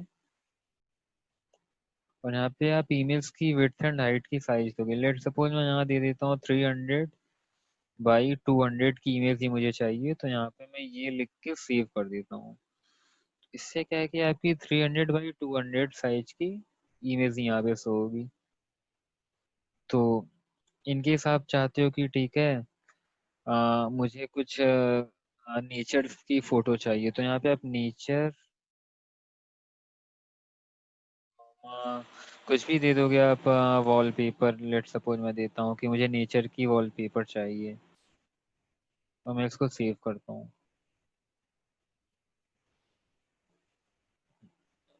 वो मैंने कोड में कुछ गलत लिखा हुआ है। हाँ, यहाँ पे मैंने क्वेश्चन मार्क नहीं लगाया, यहाँ पे आपको क्वेश्चन मार्क एक देना पड़ेगा। अब आप इसको सेव करोगे, ये देखिए यहाँ पे नेचर से रिलेटेड एक इमेज आ गई। रिफ्रेश करेंगे, एक दूसरी इमेज आएगी रैंडम, ये दूसरी इमेज आ गई। फिर से रिफ्रेश करेंगे, फिर से रिफ्रेश करेंगे। तो जैसे मैंने कहा था मैक्सिमम टाइम में ये न्यू इमेज ही आती है, कभी कभी हो जाता है हाँ सेम इमेज आ जाता है। फिर से हम रिफ्रेश करेंगे, तो ये देखिए नई इमेज आ गई। सो ये बहुत अच्छी साइट है, इस वेबसाइट की आप यूज़ करिए। यहाँ पे बहुत सारी इमेजेस आपको मिलेंगी रैंडम। आप उसको अपने अकॉर्डिंग वहाँ सेलेक्ट कर सकते हैं। जिस टाइप की आपको इमेज चाहिए उस टाइप की इमेज को आप वहाँ पे टाइप कर सकते हैं। जैसे मैंने यहाँ नेचर का डाला है, आपको समथिंग कुछ डिफरेंट चाहिए तो आप वहाँ पे उसको भी दे सकते हैं। यहाँ से आप साइज छोटा बड़ा कर सकते हैं अपनी इमेज की। और इनके साथ के सिस्टम में अगर ईमेल है तो आप उसके वहाँ से फाइल की लोकेशन जो भी सोर्स है उसको कॉपी करके सिंपली यहाँ पेस्ट कर देंगे, तो आपकी सिस्टम से जो भी इमेज आप लिंक करना चाहते हो लिंक हो जाएगी। सो इमेज टैग में इतना ही है। यहाँ पे हम कुछ देखते हैं, सेम वही यहाँ पे बताया गया है, सेम वही साइट यहाँ पे इन्होंने width and height and width दी हुई है। और कुछ देखते हैं यहाँ पे कुछ डिफरेंट है तो हाँ हाँ जी, तो आप इस साइट को यूज़ करिए अनस्प्लैश source.unsplash.com है। सो इमेज टैग में इतना ही। अब हम देखते हैं लिस्ट, लिस्ट के बारे में हम थोड़ा पढ़ेंगे। तो यहाँ से हम लिस्ट ओपन लिस्ट के बारे में पढ़ते हैं। तो यहाँ मैं कमेंट में लिख देता हूँ आपके लिए कि लिस्ट की पोर्शन जो है वो यहाँ से स्टार्ट हो रही है।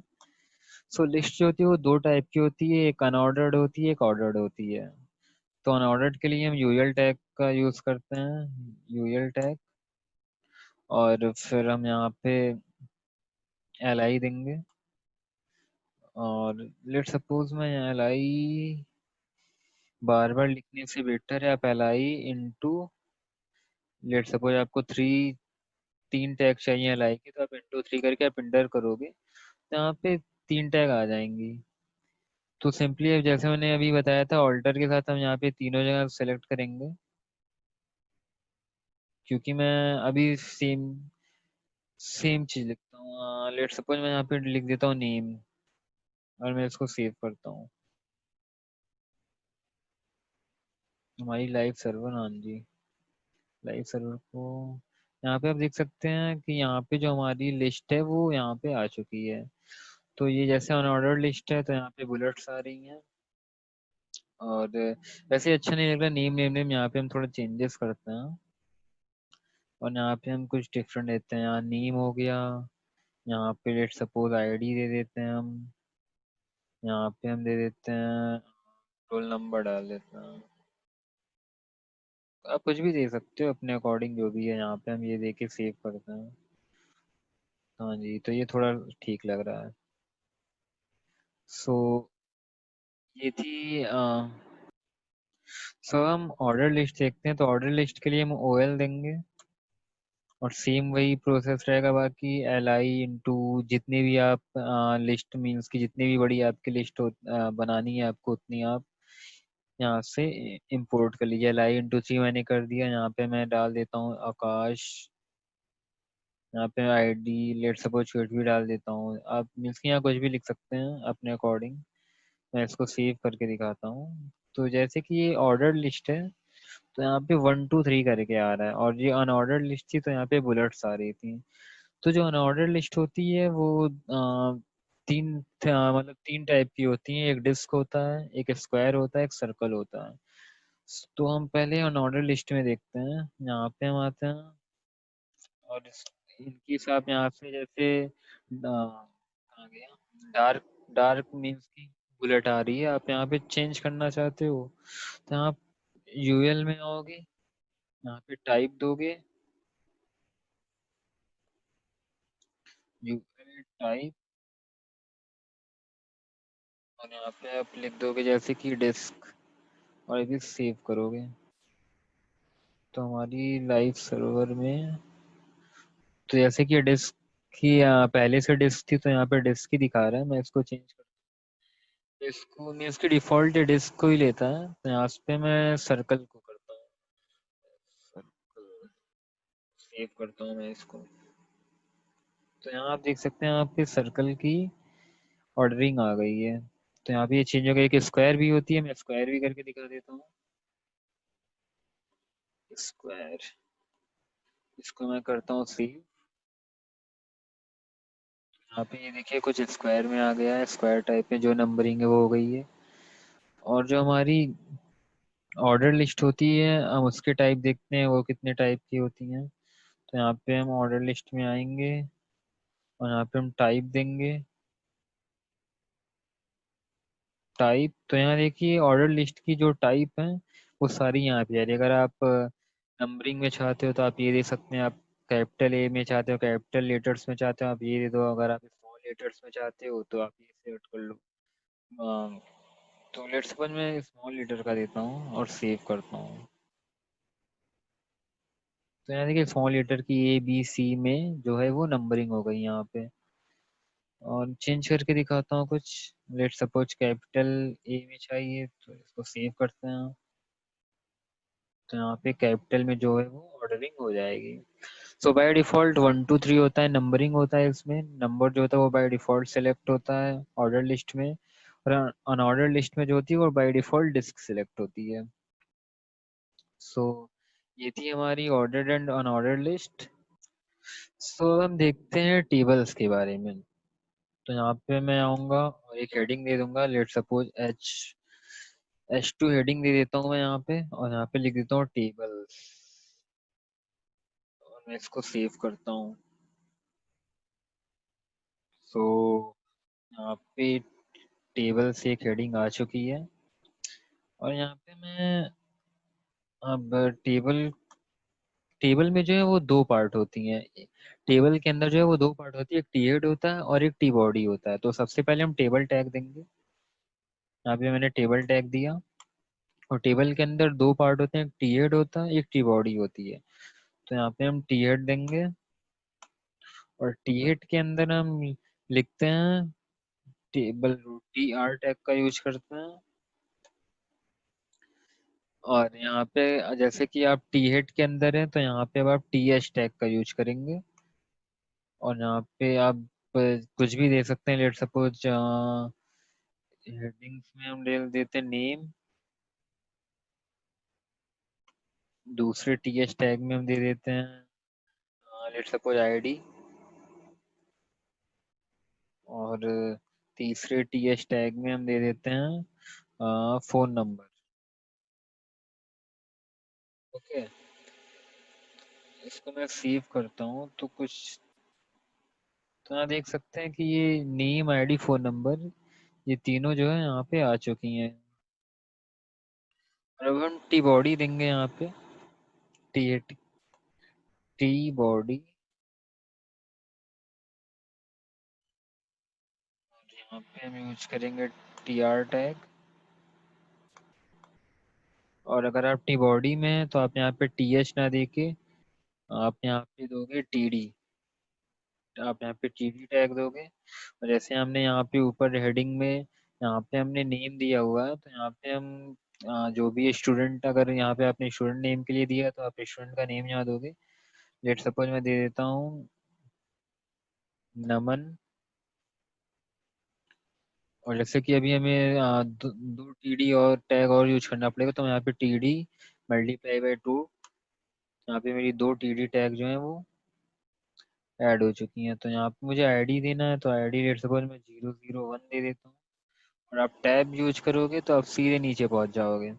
मैंने टैब दबाया, और यहाँ पे हम फोन नंबर में कुछ भी देते हैं, 900000033680। और मैं इसको सेव करता हूँ। तो यहाँ आप देख सकते हैं आपका जो टेबल है वो क्रिएट हो गया। यहाँ नेम, नमन, आईडी 001, फोन नंबर ये। तो ये थी हमारी table tag. So simply table tag में जो होता है वो मैं एक बार फिर से रिपीट करता हूँ। टेबल टैग में जो है वो दो पार्ट होती है, एक टी हेड होता है, एक टी बॉडी होती है। टी हेड में हम हेडिंग देते हैं जो भी है, तो यहाँ पे टी हेड के अंदर अगर हम है, तो यहाँ पे हम टी एच टैग का यूज करते हैं। नेम, आईडी, फोन नंबर हम यहाँ देंगे। और अगर हम टी बॉडी टैग में के अंदर हैं, तो हम यहाँ पे टी एच टैग नहीं, टी डी टैग का यूज करते हैं। और यहाँ पे आप जो भी मीन्स की अपनी डिटेल्स फिल करोगे। तो इस तरीके से आप एक टेबल को अपने वेब पेज पे ऐड करेंगे। तो मैं एक बार सारी चीज़ों को फिर से रिपीट कर देता हूँ ताकि आपको कंफ्यूजन ना हो। तो सबसे पहले हम एंकर टैग को देखे थे। एंकर टैग में हमने क्या देखा था कि हमने ए टैग का यूज किया था। एचरेफ में हम जो भी वेबसाइट की लिंक है वो हम देते हैं, जिस भी लिंक को आपको फॉलो करना है वो हम देते हैं। और फिर हम यहाँ पे ऐसा कुछ लिखते हैं मीन्स कि जिस पे क्लिक करने पे आप इस वाले साइट पे आप पहुंच जाओ। और हमने देखा था कि अगर इनकेस आप चाहते हो कि जैसे पहले हम क्लिक करें तो हम उसी टैब में ये जो भी साइट, ये साइट जो है वो ओपन हो रही थी, तो हम चाह रहे थे कि ये दूसरे टैब में ओपन हो। तो हमने टारगेट एट्रीब्यूट का यूज़ किया था। टारगेट अंडरस्कोर ब्लैंक हम देंगे, तो हम उस लिंक पे क्लिक करने पे हम नए टैब में ये ओपन होगा। और हमने देखा था कि अल्टर प्लस क्लिक से हम अपने कर्सर को एक मीन्स की मल्टीपल पोजीशंस पे सिलेक्ट कर सकते हैं। जैसे कि ये तब यूज होता है जैसे हमने कोई सेम चीज, सेम एट्रीब्यूट या कोई सेम चीज लिखनी है दो तीन जगहों पे, तो हम इसका यूज करते हैं ताकि हमारी टाइम जो है वो बचे, टाइम इफिशिएंटली वर्क करता है। तो हम वहाँ पे अल्टर प्लस क्लिक करके मल्टीपल पोजीशन को सिलेक्ट करके वो जो भी लिखेंगे वो तीनों जगहों पे सेम चीज वहाँ पे लिखी जाती है। उसका बाद हमने देखा था इमेज टैग को। तो इमेज टैग में क्या हम आईएमजी टैग देते हैं। तो सोर्स में हम इमेज का जो भी सोर्स है, लिंक है, वो हम यहाँ पे देते हैं। तो मैंने बताया था एक साइट है source.unsplash.com, वहाँ पे रैंडम इमेज का पूरा स्टोर है। तो यहाँ से हम लिंक कॉपी करके यहाँ पे हम उसकी विड्थ हाइट देते हैं। अगर आपको और भी बड़ी साइज में चाहिए तो वहाँ पे आप चेंज कर सकते हो हाइट एंड विड्थ।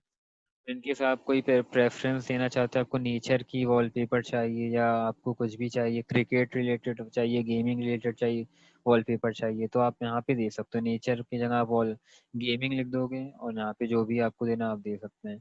ऑल्ट में क्या होता है, इसमें हम इनकेस आप कोई स्लो कनेक्शन यूज कर रहे हो तो हम यहाँ पे ऑल्ट में ऐसा कुछ लिखते हैं जो इमेज के बारे में बताता हो।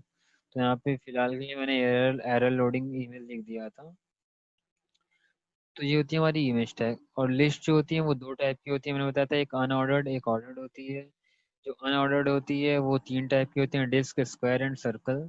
बाय डिफॉल्ट डिस्क इसमें सेलेक्ट होती है। तो यहाँ पे हम एल आई टैग का यूज करके यहाँ पे लिस्ट को प्रिपेयर करते हैं। और ऑर्डर लिस्ट जो होती है वो भी हमने टाइप देखा था यहाँ पे, capital A, small A, Roman numbers में आपको चाहिए, नंबरिंग में चाहिए, जिस भी टाइप में आपको चाहिए आप यहाँ पे टाइप डिफाइन करके अपने लिस्ट को ऐड कर सकते हैं। उसके बाद हमने टेबल्स देखा है। तो टेबल में क्या है कि दो पार्ट होती हैं, एक टी हेड होता है, एक टी बॉडी होती है। टी हेड में जो है हम यहाँ पे टी एस टैग का यूज करते हैं और यहाँ पे हम जो भी डिफाइन जो भी देना चाहते हैं यहाँ पे लिख देते हैं। और टी बॉडी में जो है हम T S tag, T body में अगर हमें तो हम टी एस टैग का नहीं यूज करते हैं, टी डी टैग यहाँ पे लिखते हैं। और ऐसे यहाँ पे हमने नेम दिया था तो उसके नीचे हमने स्टूडेंट या जो भी एम्प्लॉय जो भी नेम है आप यहाँ दे सकते हैं। आईडी में आप यहाँ आईडी दे दिए स्टूडेंट की, या जो भी यहाँ पे डिफाइन करें। अगर आप स्टूडेंट के लिए डिफाइन कर रहे हैं तो यहाँ पे आप स्टूडेंट की आईडी दे रहे हैं। फ़ोन नंबर यहाँ पे ऐड कर सकते हैं हम। तो इस तरीके से आप टेबल को अपने इसमें क्रिएट कर सकते हो। सो गाइस, होप आपको वीडियो समझ में आया होगा। आप चैनल को सब्सक्राइब करिए और बेल आइकन को प्रेस करिए और next videos. And in case आपको कोई डाउट है तो आप कमेंट सेक्शन में बिल्कुल पोस्ट करिए। हम मेरे इंस्टाग्राम चैनल को आप फॉलो करिए, वहाँ पे आप पिंग करिए मुझको। आपकी जो भी डाउट है मैं क्लियर करूँगा। तो thank you guys, thank you for watching this video. Bye bye.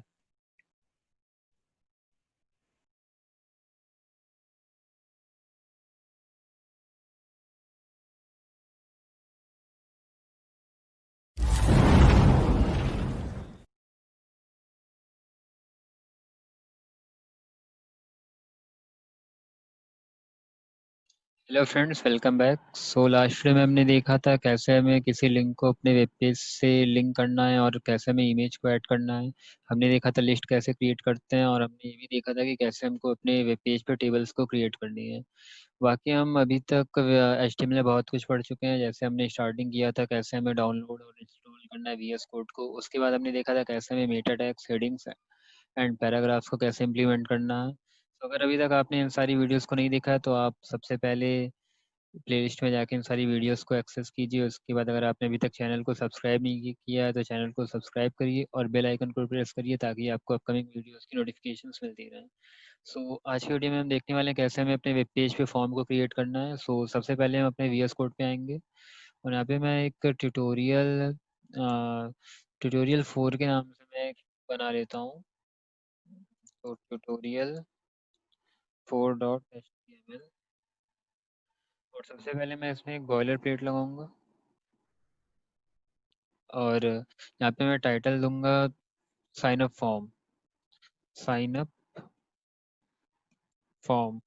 और इसको मैं सेव करके अपनी लाइव सर्वर को ओपन कर लूँगा। सो यहाँ पे हमारी लाइव सर्वर ओपन हो गई है। यहाँ पे टाइटल आ रहा है साइन अप फॉर्म और हमने अभी तक बॉडी में कुछ भी नहीं लिखा हुआ है, इस वजह से ब्लैंक आ रही है। सो अब हम अपने बॉडी में जाएंगे और सबसे पहले मैं एक हेडिंग दे देता हूँ और लेट सपोज मैं इसको साइन अप फॉर्म हेडिंग दे देता हूँ और इसको हम सेव करके देख। यहाँ पे एक हेडिंग आ गई है साइन अप फॉर्म। एंड अब हम अपने VS कोड में जाएंगे और अपने फॉर्म को इम्प्लीमेंट करेंगे। सबसे पहले मैं फॉर्म डालूंगा। फॉर्म के एक्शन में मैं अपनी डेटाबेस की एड्रेस दूंगा जिस नेम से अपने डेटाबेस को मैंने सेव किया है। तो लेट सपोज एक डेटाबेस है बैकएंड डॉट पीएचपी के नाम से। सो इसमें सारी डेटा जो भी मैं फॉर्म में फिल करूँगा वो जाके यहाँ पे सेव होगी। तो मैंने एक बैकएंड डॉट पीएचपी नाम से यहाँ पे दे दिया। फॉर्म एक्शन मीन्स की फॉर्म पे जो भी एक्शन जो भी हम सेव करेंगे वो जाके यहाँ पे सेव हो। सो क्या करेंगे अब हम इसमें जो भी हम इनपुट मीन्स की डेटाबेस में सेव करना चाहते हैं वो हम यहाँ पे डिफाइन करेंगे। तो सबसे पहले मैं एक डिवीजन टैग यूज करूंगा, डिव टैग दूंगा ताकि जो भी चीज़ें हैं वो सीरियल वाइज आए, मीन्स कि एक के बाद एक आए। तो मैं डिव टैग यूज करूंगा और यहाँ पे मैं लेट सपोज मैं नेम इंटर करवाना चाहता हूँ तो मैं एक नेम दूंगा और इनपुट दूंगा मैं यहाँ पे इनपुट। इनपुट टाइप टेक्स्ट होगा और यहाँ पे मैं नेम दे देता हूँ। नेम वो चीज़ है और इसको मैं दे देता हूँ माई नेम। तो ये वो चीज़ है कि जो भी चीज़ें हम अपनी साइन अप फॉर्म पे लिखेंगे मीन्स कि जो भी हम नेम में लिखेंगे वो हमारे बैकएंड में एक टेबल मीन्स की बैक एक डेटाबेस होता है। क्या डेटाबेस एक टेबल होती है जिसमें जैसे नेम हो गया, क्लास हो गया, जो भी आप चीज़ें फीड वहाँ पे पहले से हम फीड किए रहते हैं। तो वही चीज़ है यहाँ पे हम अपने डेटाबेस में ये माई नेम को हम वहाँ पे दिए हुए हैं। तो इसके कोरिस्पॉन्डिंग जो भी हम नेम में लिखेंगे इसके कोरिस्पॉन्डिंग जाके वो सेव हो जाएगी। तो यहाँ पे हम नेम में माई नेम देंगे जो भी हम अपने बैकएंड में डिफाइन किए हुए हैं। सो इसको मैं सेव करता हूँ। तो यहाँ पे जो है वो नेम इनपुट हो गया। यहाँ पे अपना नेम ऐसे इंटर कर सकते हैं। और अब हम यहाँ पे इंटर करवाते हैं कॉलेज। कॉलेज नेम इंटर करवा लेते हैं। तो डिव यहाँ पे मैं दूंगा college name.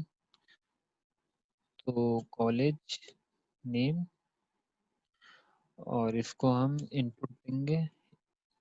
Input type text ही होगा और लेट सपोज नेम में हम दे देते हैं माई कॉलेज।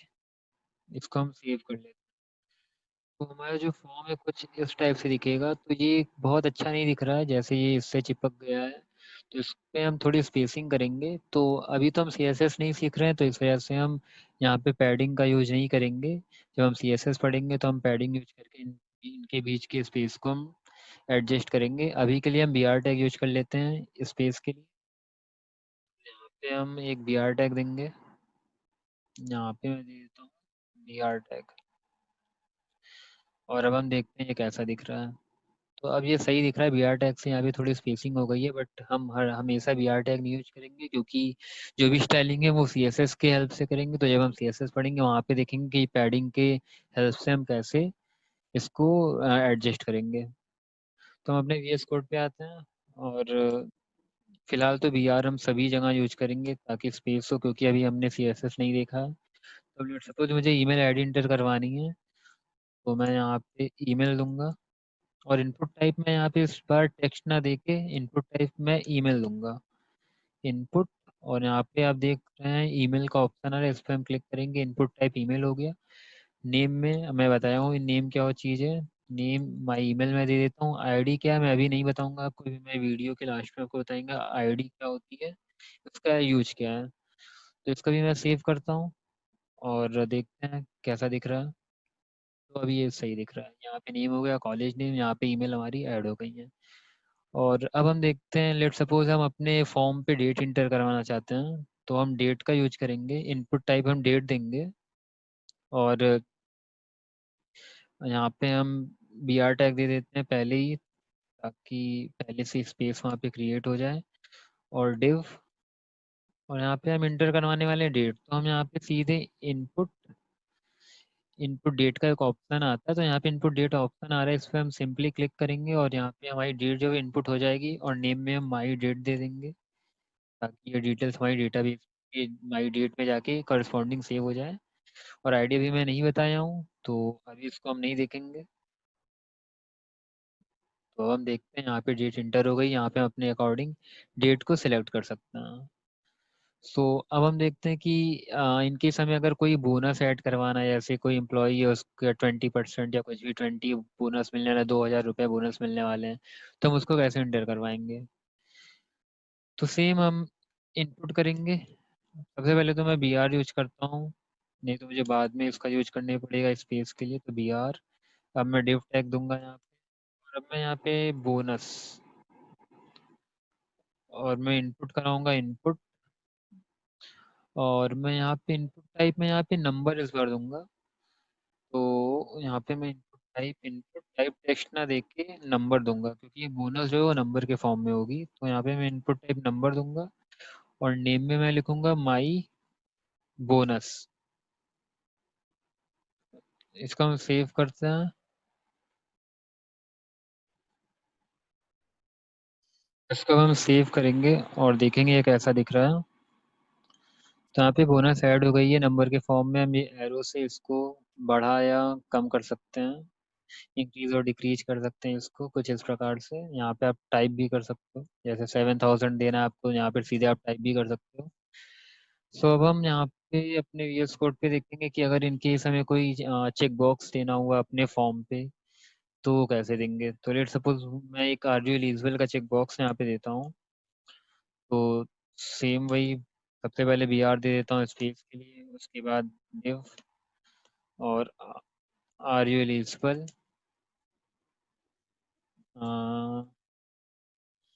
एंड उसके बाद हम यहाँ पे इनपुट देंगे चेक बॉक्स इनपुट, और चेक बॉक्स हम इंटर करेंगे। तो इनपुट टाइप चेक बॉक्स यहाँ पे इंटर हो गई है। नेम में मैं दे दूंगा माई एलिजिबिलिटी और इसको हम सेव करेंगे। तो अब हम देख पाएंगे कि यहाँ पे एक चेक बॉक्स जो है वो यहाँ पे बन गई है। इसको हम ऐसे सेलेक्ट कर सकते हैं। अगर आप चाहते हो बाय डिफ़ॉल्ट यहाँ पे जो चेक बॉक्स है वो पहले से सेलेक्ट हो, तो आप यहाँ पे आके यहाँ पे आप आएंगे। आईडी अभी मैं हटा देता हूँ क्योंकि अभी मैं बताया नहीं हूँ, और यहाँ पे हम आके सिंपली एक चेक लिख देंगे। इससे क्या होगा, इससे ये होगा कि आपका जो चेक बॉक्स है वो बाय डिफ़ॉल्ट यहाँ पे सेलेक्ट रहेगा। मैं रिफ्रेश करके दिखाता हूँ, तो रिफ्रेश करने पे देख सकते हैं ये पहले से ही ऑलरेडी सेलेक्टेड है। तो हम देखेंगे हमें कैसे रेडियो बॉक्स देना है। तो लेट्स से हम यहाँ पे आ, अब जेंडर को यहाँ पे हम इनपुट करवाएंगे। तो मैं यहाँ पे जेंडर लिख देता हूँ और यहाँ पे इनपुट में कराता हूँ इनपुट रेडियो में। यहाँ पे इनपुट करवाने वाला हूँ तो इनपुट रेडियो में डालूंगा, और यहाँ पे ये ऑप्शन आ रहा है इनपुट रेडियो में, इसको क्लिक करूंगा। तो इनपुट टाइप जो हो गया वो रेडियो हो गया, और नेम में हम सेव कर देंगे माई जेंडर। और आईडी अभी हमने नहीं बताया है, इसको हम हटा देते हैं। इसको सेव करके देखते हैं कैसा दिखता है। यहाँ पे जैसे आ रहा है एक रेडियो बॉक्स जो है वो बन गया है। तो अभी हम इसको डिफाइन कर देते हैं मेल फीमेल और अदर के लिए। तो यहाँ पे मैं मेल डाल देता हूँ, और सेम इसी कोड को हम फीमेल के लिए डिफाइन कर देते हैं, फीमेल एंड अदर। अब सेव करके देखते हैं कैसा दिखता है। हाँ, तो ये देखिए यहाँ पे हम किसी एक ऑप्शन को अब यहाँ पे किसी भी रेडियो बॉक्स को सेलेक्ट कर सकते हैं। तो यहाँ पे हम सिर्फ एक रेडियो बॉक्स को सेलेक्ट कर पा रहे हैं, क्योंकि यहाँ पे क्या है कि हमने सेम नेम यूज किया हुआ है।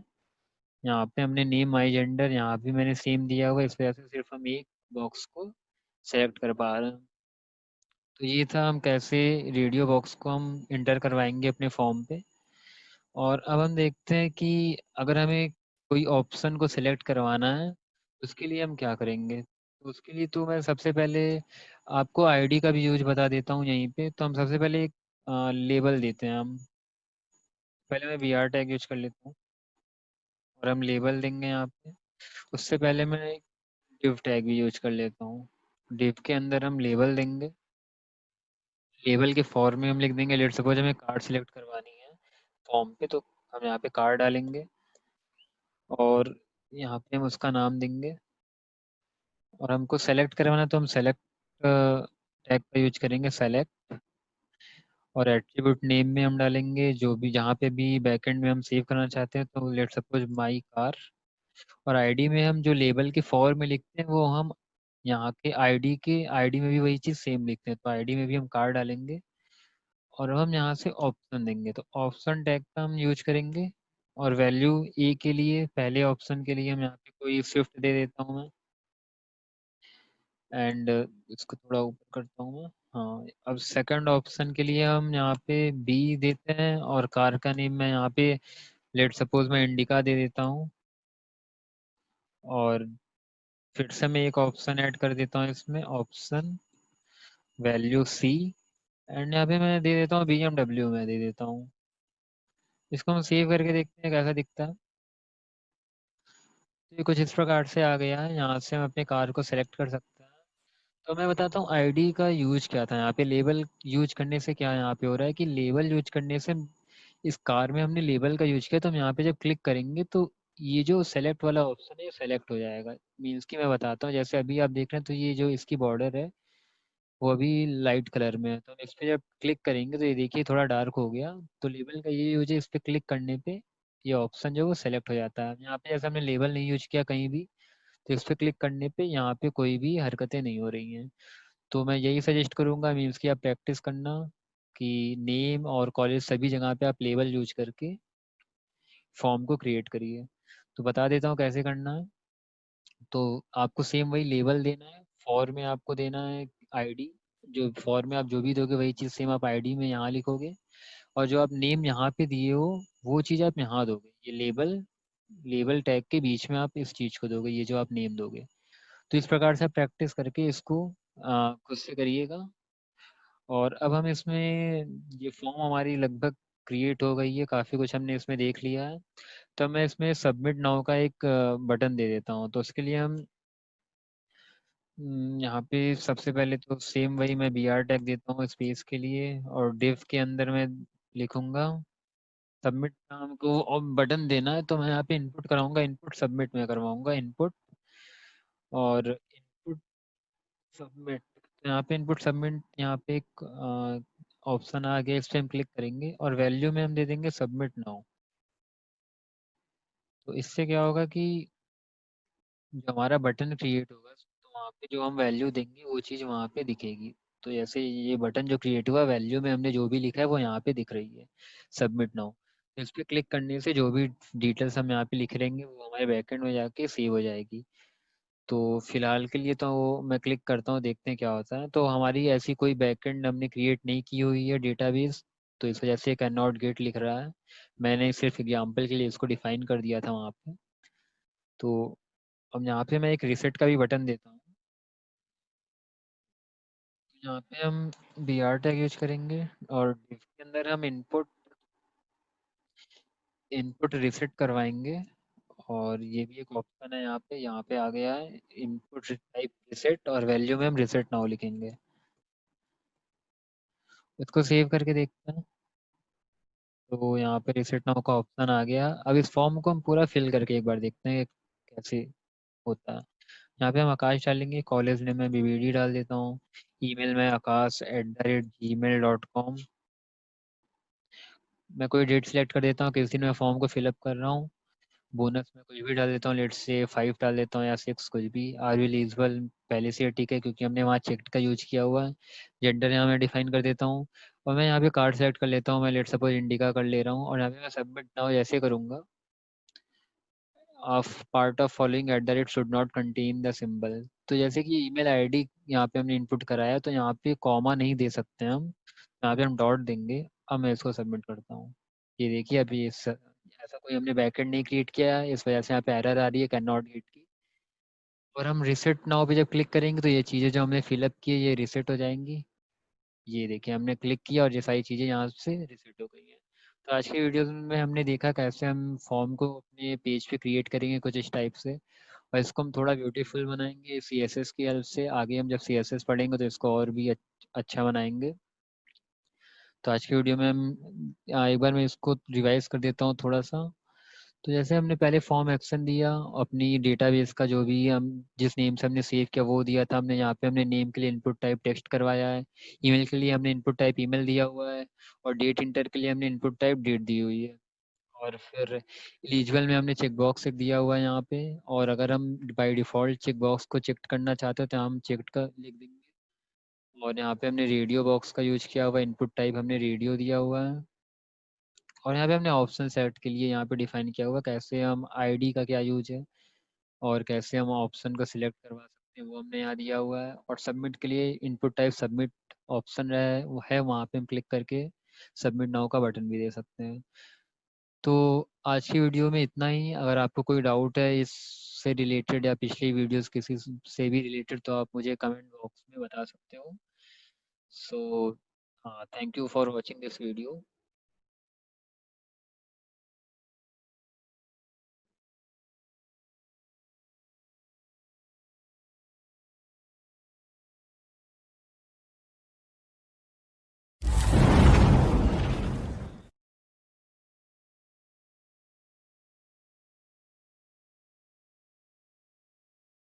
Hello friends, welcome back. So अभी तक हमने HTML के ट्यूटोरियल्स में बहुत कुछ देखा है। हम VS कोड से स्टार्ट किए थे, उसके बाद हमने Meta tags, headings, paragraph and more बहुत कुछ देखा था। उसके बाद हम इमेज को कैसे लिंक करना है, लिस्ट टेबल्स को क्रिएट करना सीखे थे। और लास्ट वीडियो में हमने देखा था कैसे हम अपनी वेब पेज पे फॉर्म क्रिएट करेंगे, और हमने कुछ इनपुट टैग्स के बारे में देखा था। तो अगर अभी तक आपने इन सभी वीडियोस को नहीं देखा है तो आप प्लेलिस्ट को एक्सेस करके इन सारी वीडियोस को देखिए और चैनल को सब्सक्राइब करिए एंड बेल आइकन को प्रेस करिए ताकि अपकमिंग वीडियोस की नोटिफिकेशन मिलती रहे। सो आज की वीडियो में हम देखने वाले हैं कि इनलाइन एंड ब्लॉक एलिमेंट्स क्या होती हैं। तो हम इनलाइन एलिमेंट से स्टार्ट करते हैं। तो सबसे पहले मैं VS कोड में एक नई फाइल बनाऊंगा और मैं इसको नाम दे देता हूँ tutorial5.html। तो सबसे पहले हम बॉयलर प्लेट लगा लेंगे और मैं टाइटल में लिख देता हूँ इनलाइन एंड ब्लॉक एलिमेंट्स। इसको सेव करके हम लाइव सर्वर को ऑन कर लेंगे। और तो हमारी जो लाइव सर्वर है वो यहाँ पे ओपन हो गई है। यहाँ पे हमारी जो टाइटल है वो आ रही है इनलाइन एंड ब्लॉक एलिमेंट्स। तो सबसे पहले मैं बॉडी में एक पैराग्राफ ऐड करता हूँ। और हम यहाँ पे लिख देते हैं वेलकम टू एम्बिशन कोडिंग। इसको मैं सेव करके देखता हूँ। तो सिंपली यहाँ पे एक पैराग्राफ जो है वो ऐड हो गई है। और लेट्स से मैं एक और पैराग्राफ ऐड करता हूँ यहाँ पे। और इसमें भी मैं कुछ लिख देता हूँ, हाय हाउ आर यू। और इसको मैं सेव करता हूँ। तो यहाँ पे हम देखेंगे ये जो दूसरी पैराग्राफ हमारी है वो इसके नीचे आई हुई है। तो आप बोलोगे ठीक है, मैंने पैराग्राफ को नीचे लिखा हुआ है इस वजह से नीचे आ रही है। तो ठीक है, मैं इसको ऊपर कर देता हूँ। लेट सपोज मैं इसको यहाँ से हटा के इसके बगल में लिख देता हूँ। और इसको मैं सेव करता हूँ और इसको रिफ्रेश भी कर देता हूँ। तो ये अभी भी नीचे ही आई हुई है। सो ये ऐसा इसलिए हो रहा है क्योंकि जो हमारा पी टैग है वो ब्लॉक एलिमेंट है। तो जो ब्लॉक एलिमेंट होती है वो पूरी स्पेस ले लेती है, मीन्स कि इस ब्लॉक में जितनी भी स्पेस है पूरी ले लेती है। इस वजह से जो नेक्स्ट पैराग्राफ है वो दूसरे लाइन में आ रहा है। सो अब हम इसको पी टैग ना यूज, अब हम यहाँ पे एक स्पैन टैग यूज करेंगे। तो स्पैन, और इसमें मैं लिखता हूँ वेलकम टू एम्बिशन कोडिंग। इसको अब हम सेव करते हैं। सो यहाँ पे ये भी नीचे आई हुई है क्योंकि जो पी टैग है वो ब्लॉक एलिमेंट है। तो इसने पूरी स्पेस ले ली, इस वजह से जो हमारी स्पैन टैग है वो इसके नीचे आ रही है। हम एक और स्पैन टैग यूज करके देखते हैं क्या आता है। तो मैं फिर से स्पैन टैग यूज करता हूँ और मैं यहाँ पे सेम वही लिखता हूँ, हाय हाउ आर यू। इसको सेव करके देखते हैं क्या होता है। तो यहाँ पे हम देख रहे हैं कि ये जो एलिमेंट है, मीन्स कि जो भी हमने लिखा हुआ है वो नीचे ना आके इसके बगल में आ रहा है। तो ये ऐसा क्यों हो रहा है? क्योंकि जो स्पैन टैग है वो ब्लॉक एलिमेंट नहीं, वो इनलाइन एलिमेंट है। तो इनलाइन एलिमेंट है तो ये इसकी जमीन, उसकी जितनी सफिशियंट स्पेस होती है वो इतना ही लेती है, बाकी स्पेस से अदर टैग के लिए छोड़ देती है। तो इस वजह से हमारी जो पहली स्पैन टैग हमने यूज किया उसकी जो भी हमने उसमें लिखा वो यहाँ पे आया है। तो हमने सेकंड टैग यूज किया तो उसने अपनी स्पेस यहाँ पे बना ली। तो अब मैं इसमें थोड़ी सी CSS लगाता हूँ।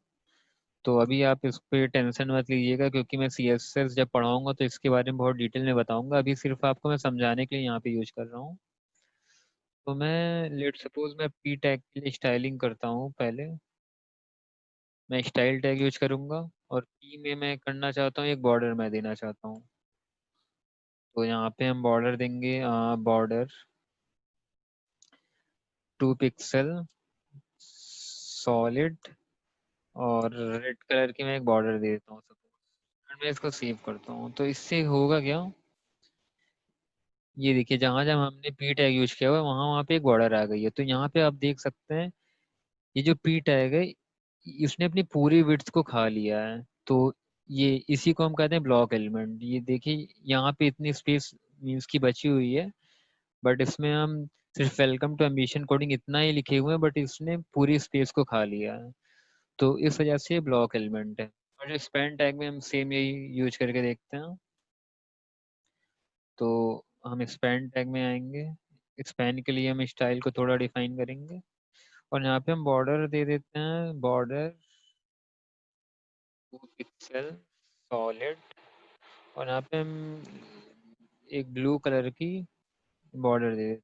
इससे हम देखेंगे कि यहाँ पे जो इनलाइन एलिमेंट है, जितनी इसकी सफिशियंट स्पेस है ये उतना ही यहाँ पे ले रहा है। तो यहाँ आप देख सकते हैं वेलकम टू एम्बिशन कोडिंग में जो बॉर्डर आई हुई है, सिर्फ जितनी इसकी सफिशियंट स्पेस है वो उतने में आई हुई है। सो इससे हम देख सकते हैं यहाँ पे मीन्स कि हम डिफरेंस कर सकते हैं कि हाँ ये ब्लॉक एलिमेंट है और ये इनलाइन एलिमेंट है। तो ब्लॉक और इनलाइन एलिमेंट यही होती है, ब्लॉक एलिमेंट जो सारी स्पेस को खा जाता है। जो इनलाइन एलिमेंट है तो जितनी उसकी सफिशिएंट मीन्स की जितनी रिक्वायर्ड स्पेस होती है वो इतना ही रहती है, बाकी स्पेस वो नेक्स्ट के लिए छोड़ देती है। तो हम कुछ और टैग्स के बारे में भी देखते हैं कि वो इनलाइन है या ब्लॉक है। तो हम स्ट्रॉन्ग टैग यूज करते हैं, जो हमने पिछली सेकंड वीडियो में देखी हुई मीन यूज किया हुआ है। हम स्ट्रॉन्ग में लिख देते हैं हाय, हाय हेलो, और मैं इसको सेव कर देता हूँ। इससे देखते हैं कि ये हाई हेलो भी जो है वो एक इनलाइन एलिमेंट है, इस वजह से ये इसी लाइन में आ रही है। इसमें भी हम एक दे सकते हैं, इसमें भी हम बॉर्डर दे सकते हैं चाहेंगे तो। अभी आप इस पर टेंशन मत लीजिएगा क्योंकि ये सीएसएस में बहुत डिटेल में बताऊंगा, अभी मैं सिर्फ आपको समझाने के लिए इसका यूज यहाँ पे कर रहा हूँ।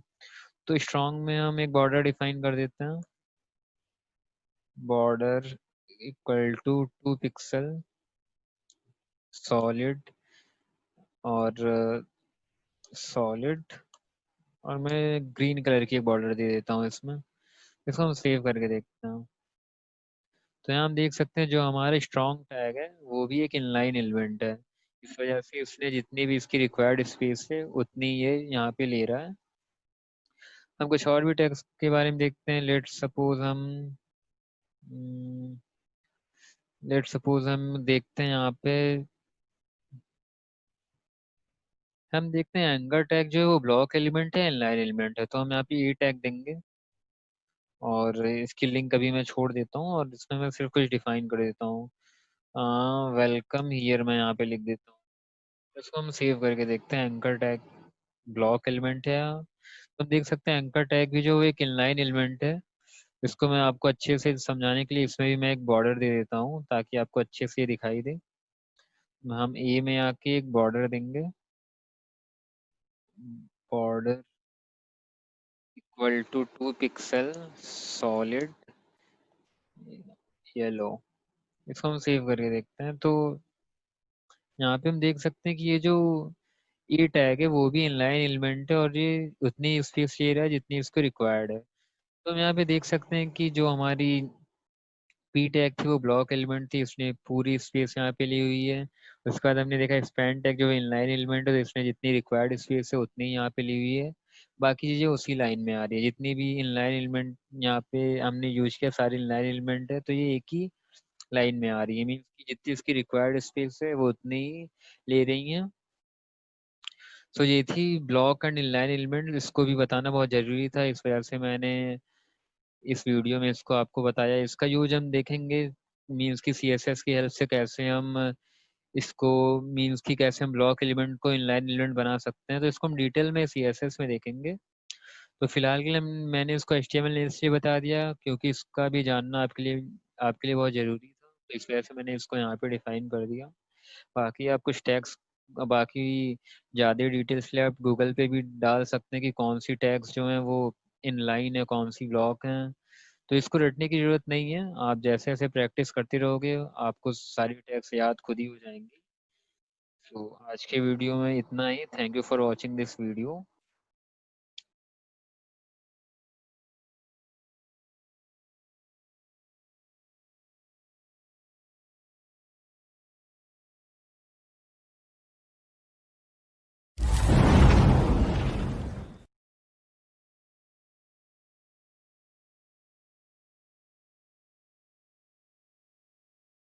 Hello friends, welcome back. So last video में हमने देखा था कि इनलाइन एलिमेंट्स क्या होती हैं, ब्लॉक एलिमेंट्स क्या होती हैं, और अभी तक हमने एचटीएमएल में बहुत कुछ देख लिया है। तो अगर अभी तक आपने ये सारी वीडियोस नहीं देखी है तो आप प्लेलिस्ट में जाके इन सारी वीडियोस को एक्सेस कर लीजिए, और चैनल को सब्सक्राइब नहीं किया तो चैनल को सब्सक्राइब करिए और बेल आइकन को प्रेस करिए ताकि अपकमिंग वीडियोस की नोटिफिकेशंस आपको मिलती रहे। सो आज के वीडियो में हम देखने वाले हैं कि आईडीज एंड क्लासेस क्या होती हैं। तो सबसे पहले हम अपनी वीएस कोड पे एक नई फाइल बनाएंगे। इसको मैं नाम देता हूँ tutorial6.html, और इसमें हम बॉयलर प्लेट लगा के लाइव सर्वर को ऑन कर लेंगे। और मैं इसमें अभी टाइटल दे देता हूँ आई क्लासेस। तो इसकी लाइव सर्वर को ऑन कर लेते हैं।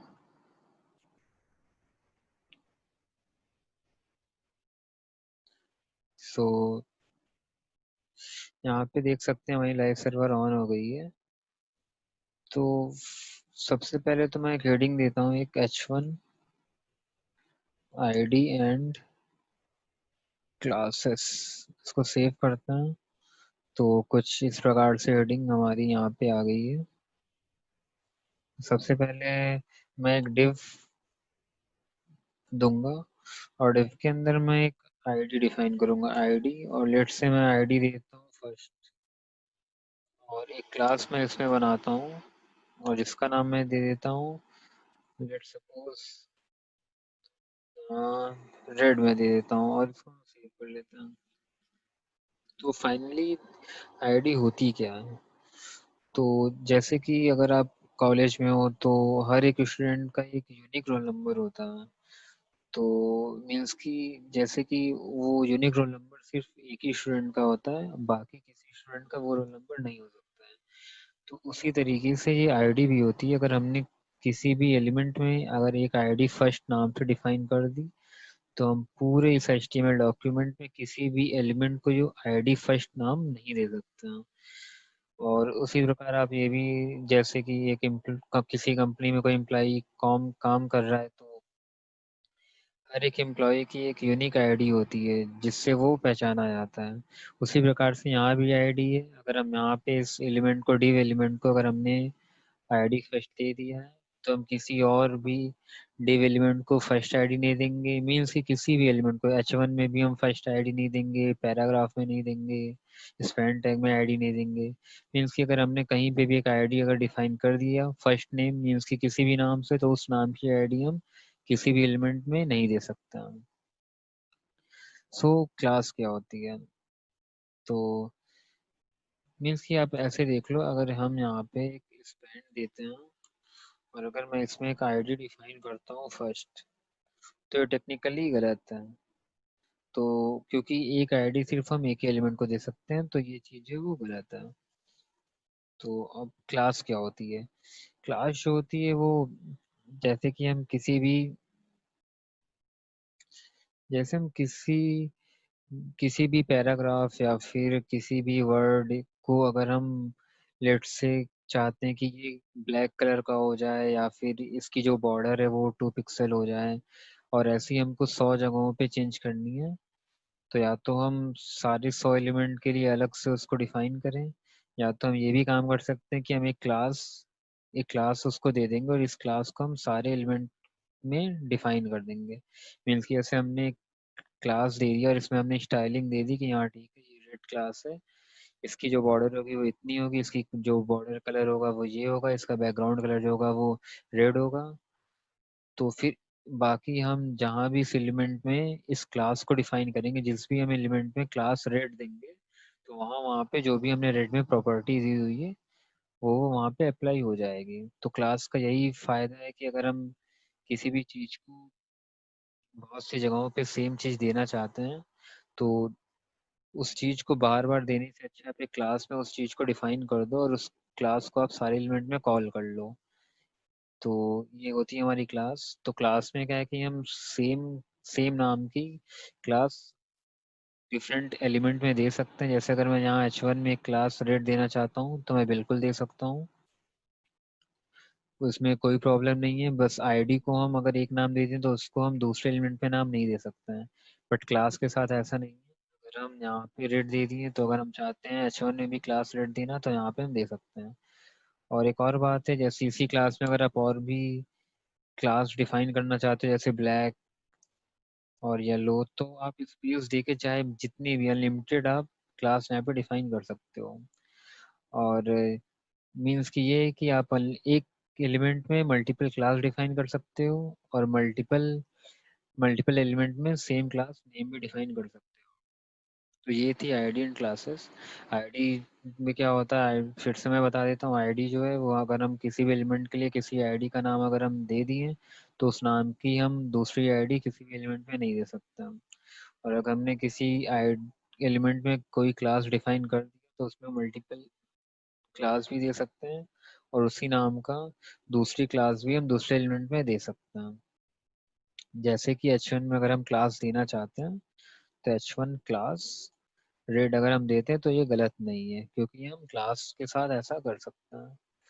तो कुछ शॉर्टकट अब बता देता हूँ। जैसे कि अगर आप div लेट्स से स्पैन में एक स्पैन में आप रेड नाम की क्लास देना चाहते हो तो आप स्पैन के साथ क्लास देना तो आप डॉट लिखोगे।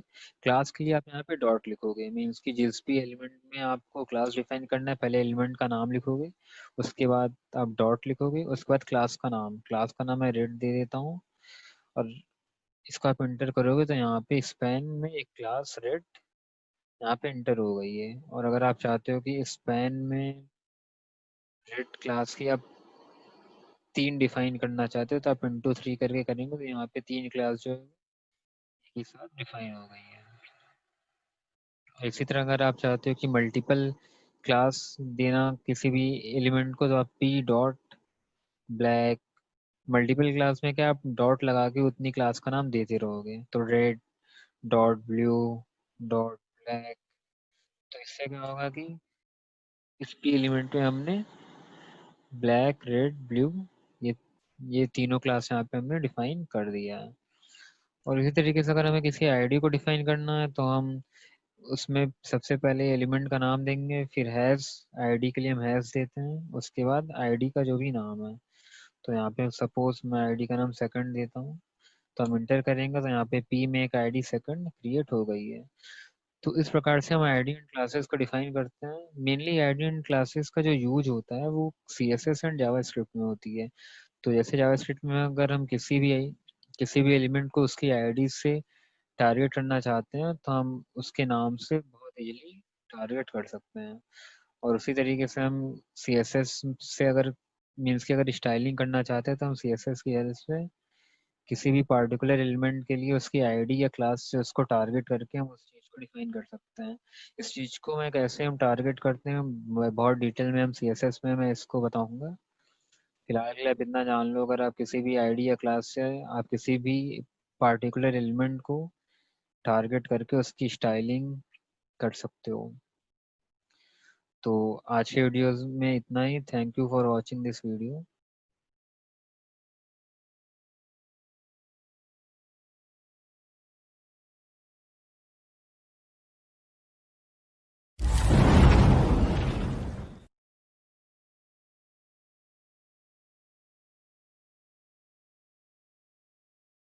Hello friends, welcome back. So last video में हमने देखा था आईडी एंड क्लासेस क्या होती हैं और हमने HTML में बहुत कुछ देख लिया अभी तक। अगर आपने सारी वीडियोस अभी तक नहीं देखी है तो आप स्टार्टिंग से प्लेलिस्ट को एक्सेस करिए और चैनल को सब्सक्राइब करिए ताकि सारी वीडियोस की नोटिफिकेशंस आपको मिलती रहे।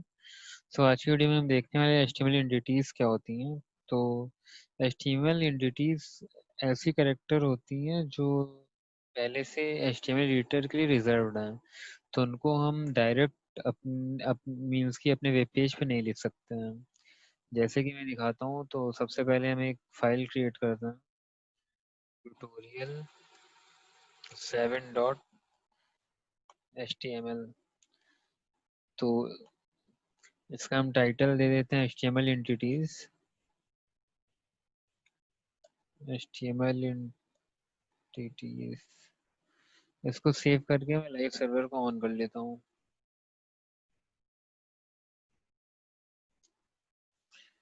सो यहाँ पे लाइव सर्वर जो है वो ओपन हो गई है।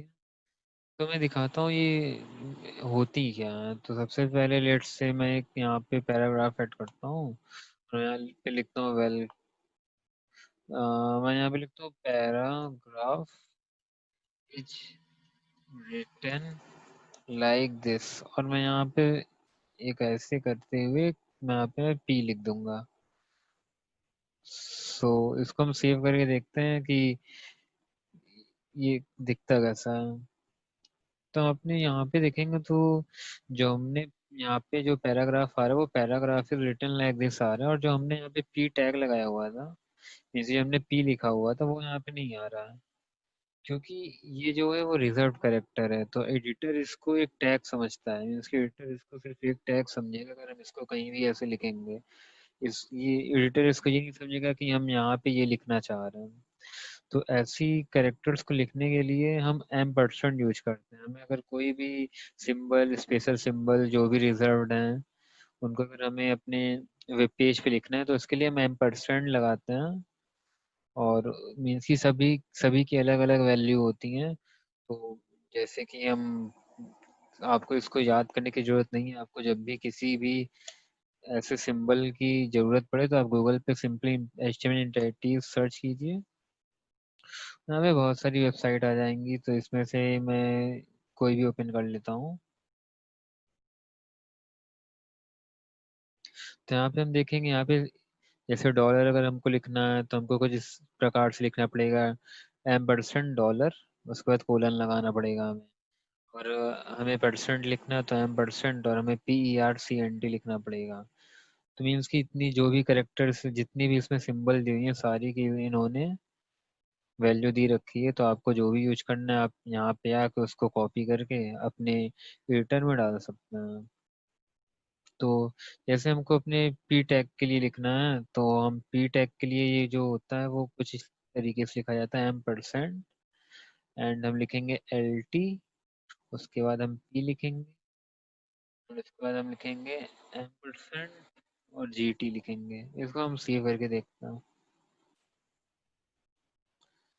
तो हम यहाँ पे देखेंगे हमारी लाइव सर्वर में जो है वो, ये देखिए अब यहाँ पे पैराग्राफ रिटन लाइक दिस। अब ये जो भी मीन्स की जो भी हम यहाँ लिखना चाह रहे थे, तब ये एडिटर इसको एक मीन्स की टेक्स्ट की तरह ले रहा है। इसके पहले वो उसको एक टैग की तरह समझ रहा था, बट हमने जब M% यूज किया और उसको कुछ इस प्रकार से लिखा, M%LT, इसको मैं थोड़ा स्पेस दे देता हूँ कि और अच्छे से क्लियर हो। तो एंड LTP एंड GT हमने लिखा, तो ये कुछ इस प्रकार से दिखने लगा हमें।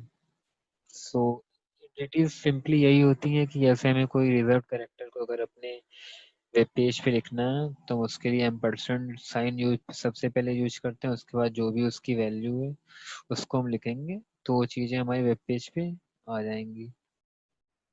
मैं कुछ और भी बताता हूँ। लेट्स से हमें अगर पाउंड का लगाना, लेट्स से हमें अगर डॉलर का सिंबल लगाना है, तो डॉलर के लिए यहाँ पे हमको M% और डॉलर लिखना है सिर्फ।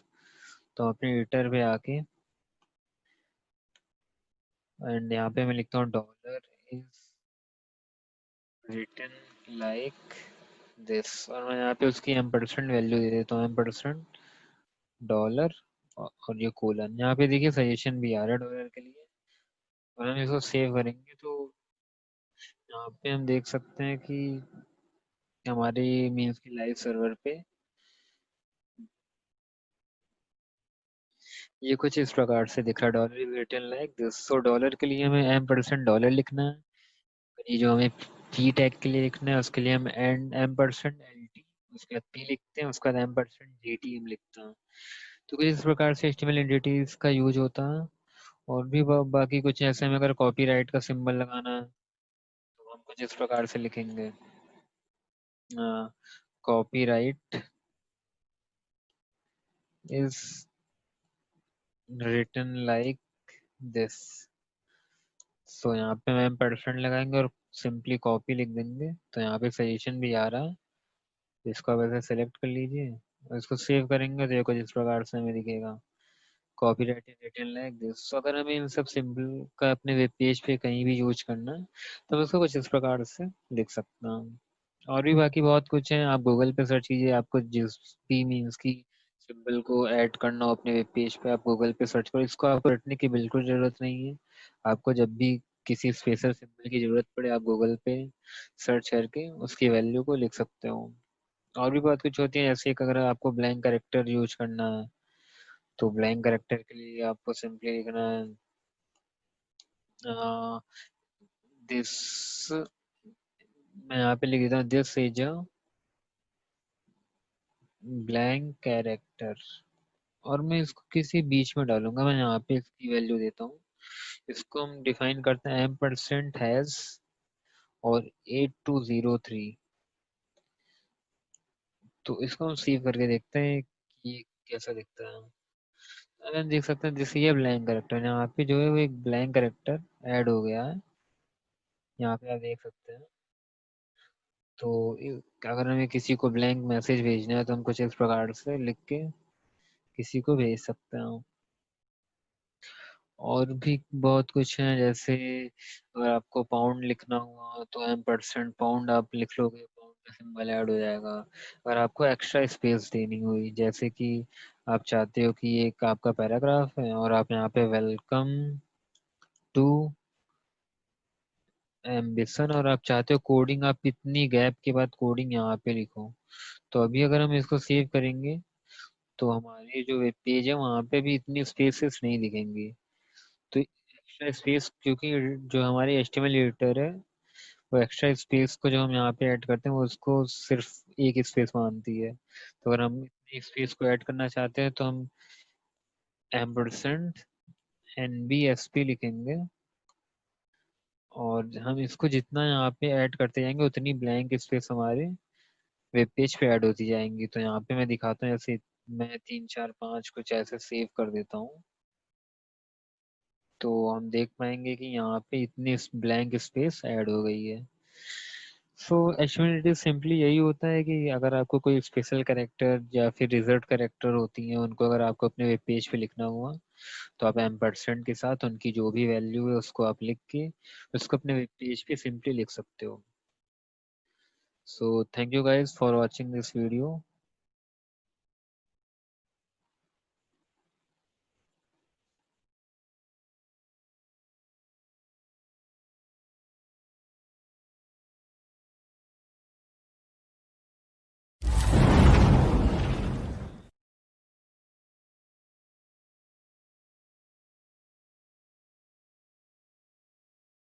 Hello friends, welcome back. So last में हमने देखा था HTML एंटिटीज क्या होती हैं, और भी हमने HTML में बहुत कुछ देख लिया। जैसे स्टार्टिंग हमने installation of visual studio code से किया था, हमने मेटा टैग सीखा, उसके बाद ई टैग देखा, इमेज क्या होती हैं, लिस्ट क्या होती हैं, फॉर्म एंड इनपुट कैसे करना है हमको, और इनलाइन एलिमेंट्स क्या होती हैं, आइडियल एंड क्लासेस हमने देखा था। सो अगर अभी तक आपने सारी वीडियोस नहीं देखी है तो आप प्लेलिस्ट को बुकमार्क करके ये सारी वीडियोस देख सकते हैं, और चैनल को सब्सक्राइब नहीं किया तो चैनल को सब्सक्राइब करिए और बेल आइकन को प्रेस करिए ताकि अपकमिंग वीडियोस की नोटिफिकेशन आपको मिलती रहे। सो आज की वीडियो में हम देखने वाले हैं HTML में सिमेंटिक टैग्स क्या होती हैं, और ये आपके HTML पोर्शन का लास्ट टॉपिक होगा। सो नेक्स्ट वीडियो से हम देखेंगे कि CSS क्या होती है, उसमें हमको स्टाइलिंग कैसी करनी है, तो सब कुछ हम CSS के बारे में देखने वाले हैं। सो अभी हम देखते हैं सिमेंटिक टैग्स क्या होती हैं। तो हम सबसे पहले अपने VS कोड पे आएंगे और यहाँ पे एक नई फाइल क्रिएट करेंगे, tutorial8.html। तो यहाँ पे सबसे पहले हम एक बॉयलर प्लेट लगाएंगे और टाइटल में हम देंगे HTML semantic tags, HTML semantic tags. और हम बॉडी में जाके एक हेडिंग दे देते हैं H1, और इसमें हम लिख देते हैं सिमेंटिक टैग्स। इसको सेव करेंगे और अपनी लाइव सर्वर को ऑन कर लेंगे। तो यहाँ पे हमारी लाइव सर्वर ऑन हो गई है, यहाँ पे हमारी हेडिंग आ रही है, और यहाँ पे हमने जो सॉरी यहाँ पे हमारी टाइटल आ रही है, और यहाँ पे हमने जो हेडिंग H1 दिया है वो यहाँ पे आ रही है। So semantic tags semantic tags basically होती है क्या, तो सेमेंटिक टैग्स जो होती हैं वो अपने कंटेंट को क्लियरली डिफाइन करती हैं। जैसे कि आप बोल सकते हो फॉर्म टैग हो गया, तो फॉर्म टैग जो अपनी कंटेंट को क्लियरली डिफाइन कर रहा है। टेबल हो गया तो टेबल भी एक क्लियरली डिफाइन कर रहा है कि हाँ ये एक टेबल है। और भी बहुत सारी हैं, जैसे हेडर हो गया तो हेडर आपके वेब पेज के टॉप मोस्ट पोर्शन को डिफाइन करता है। फुटर टैग हो गया वो आपके वेब पेज के बॉटम पोर्शन को डिफाइन करता है। सो इसी प्रकार सिमेंटिक टैग्स और भी ढेर सारी होती हैं। और जो नॉन सिमेंटिक टैग्स होती हैं वो अपने कंटेंट को क्लियरली डिफाइन नहीं करती हैं, जैसे कि डिव टैग हो गया, स्पैन टैग हो गया। जो डिव टैग होती है इसमें आप देख सकते हैं अपनी कंटेंट को क्लियरली डिफाइन नहीं करनी है कि डिव मीन्स की क्या मीन्स कि डिव में क्या कंटेंट है आपको ये नहीं पता है, स्पैन में क्या कंटेंट है आपको ये नहीं पता है। तो सिमेंटिक टैग्स के बारे में जानने के लिए हम थोड़ा गूगल पे देखते हैं कि ये बेसिकली होती क्या है। तो हम यहाँ पे सिमेंटिक टैग्स डालेंगे और ये W3 स्कूल्स की साइट हम ओपन करेंगे। तो यहाँ पे आप देखेंगे HTML semantic elements equal two elements with a meaning. तो यही मैंने आपको बताया कि जो अपनी कंटेंट्स को क्लियरली डिफाइन करती हैं, ऐसे एलिमेंट जिनकी कोई मीनिंग हो। सो what are semantic elements? तो semantic elements clearly describe its meaning to both the browser and the developer. सो यहाँ पे आप एग्जांपल्स देख सकते हैं नॉन सिमेंटिक का डिव हो गया, स्पैन हो गया, tells about nothing it's content. Div and span अपनी कंटेंट के बारे में कुछ भी नहीं बताते हैं। और यहाँ पे कुछ एग्जांपल्स दी हुई है सिमेंटिक एलिमेंट्स की, जैसे फॉर्म हो गया, टेबल हो गया, आर्टिकल हो गए, तो अपनी कंटेंट को क्लियरली डिफाइन कर रही हैं। और इस पिक्चर की हेल्प से आप देख सकते हैं जो हेडर हो गया वो आपके वेब पे, ये आपकी एक वेब पेज हो गई, और ये हेडर जो है वो टॉप मोस्ट पोर्शन हो गया, फुटर जो हो गया वो आपका बॉटम हो गया, और ये आर्टिकल हो गई आपके वेब पेज पे अगर कोई आर्टिकल पोस्ट है। नेविगेशन बार में आपका जो नेविगेशन बार आप देते हो वो हो गया। और भी एग्जांपल है सिमेंटिक टैग्स की, जैसे article, site details, figcaption, figure, footer, header, और भी ढेर सारी हैं। और भी टैग्स के बारे में जानने के लिए आप ये साइट पे आके आप देख सकते हैं कि HTML सिमेंटिक एलिमेंट्स क्या होती हैं। सो अभी हम कुछ देखते हैं एलिमेंट्स की अपने VS कोड में डाल के कि ये किस तरीके से वर्क करते हैं। तो हम सबसे पहले तो डिटेल्स का यूज करते हैं, और डिटेल्स में हम लिख देते हैं, एक मैं समरी दूंगा, और इसमें मैं लिखूंगा अबाउट एम्बिशन कोडिंग।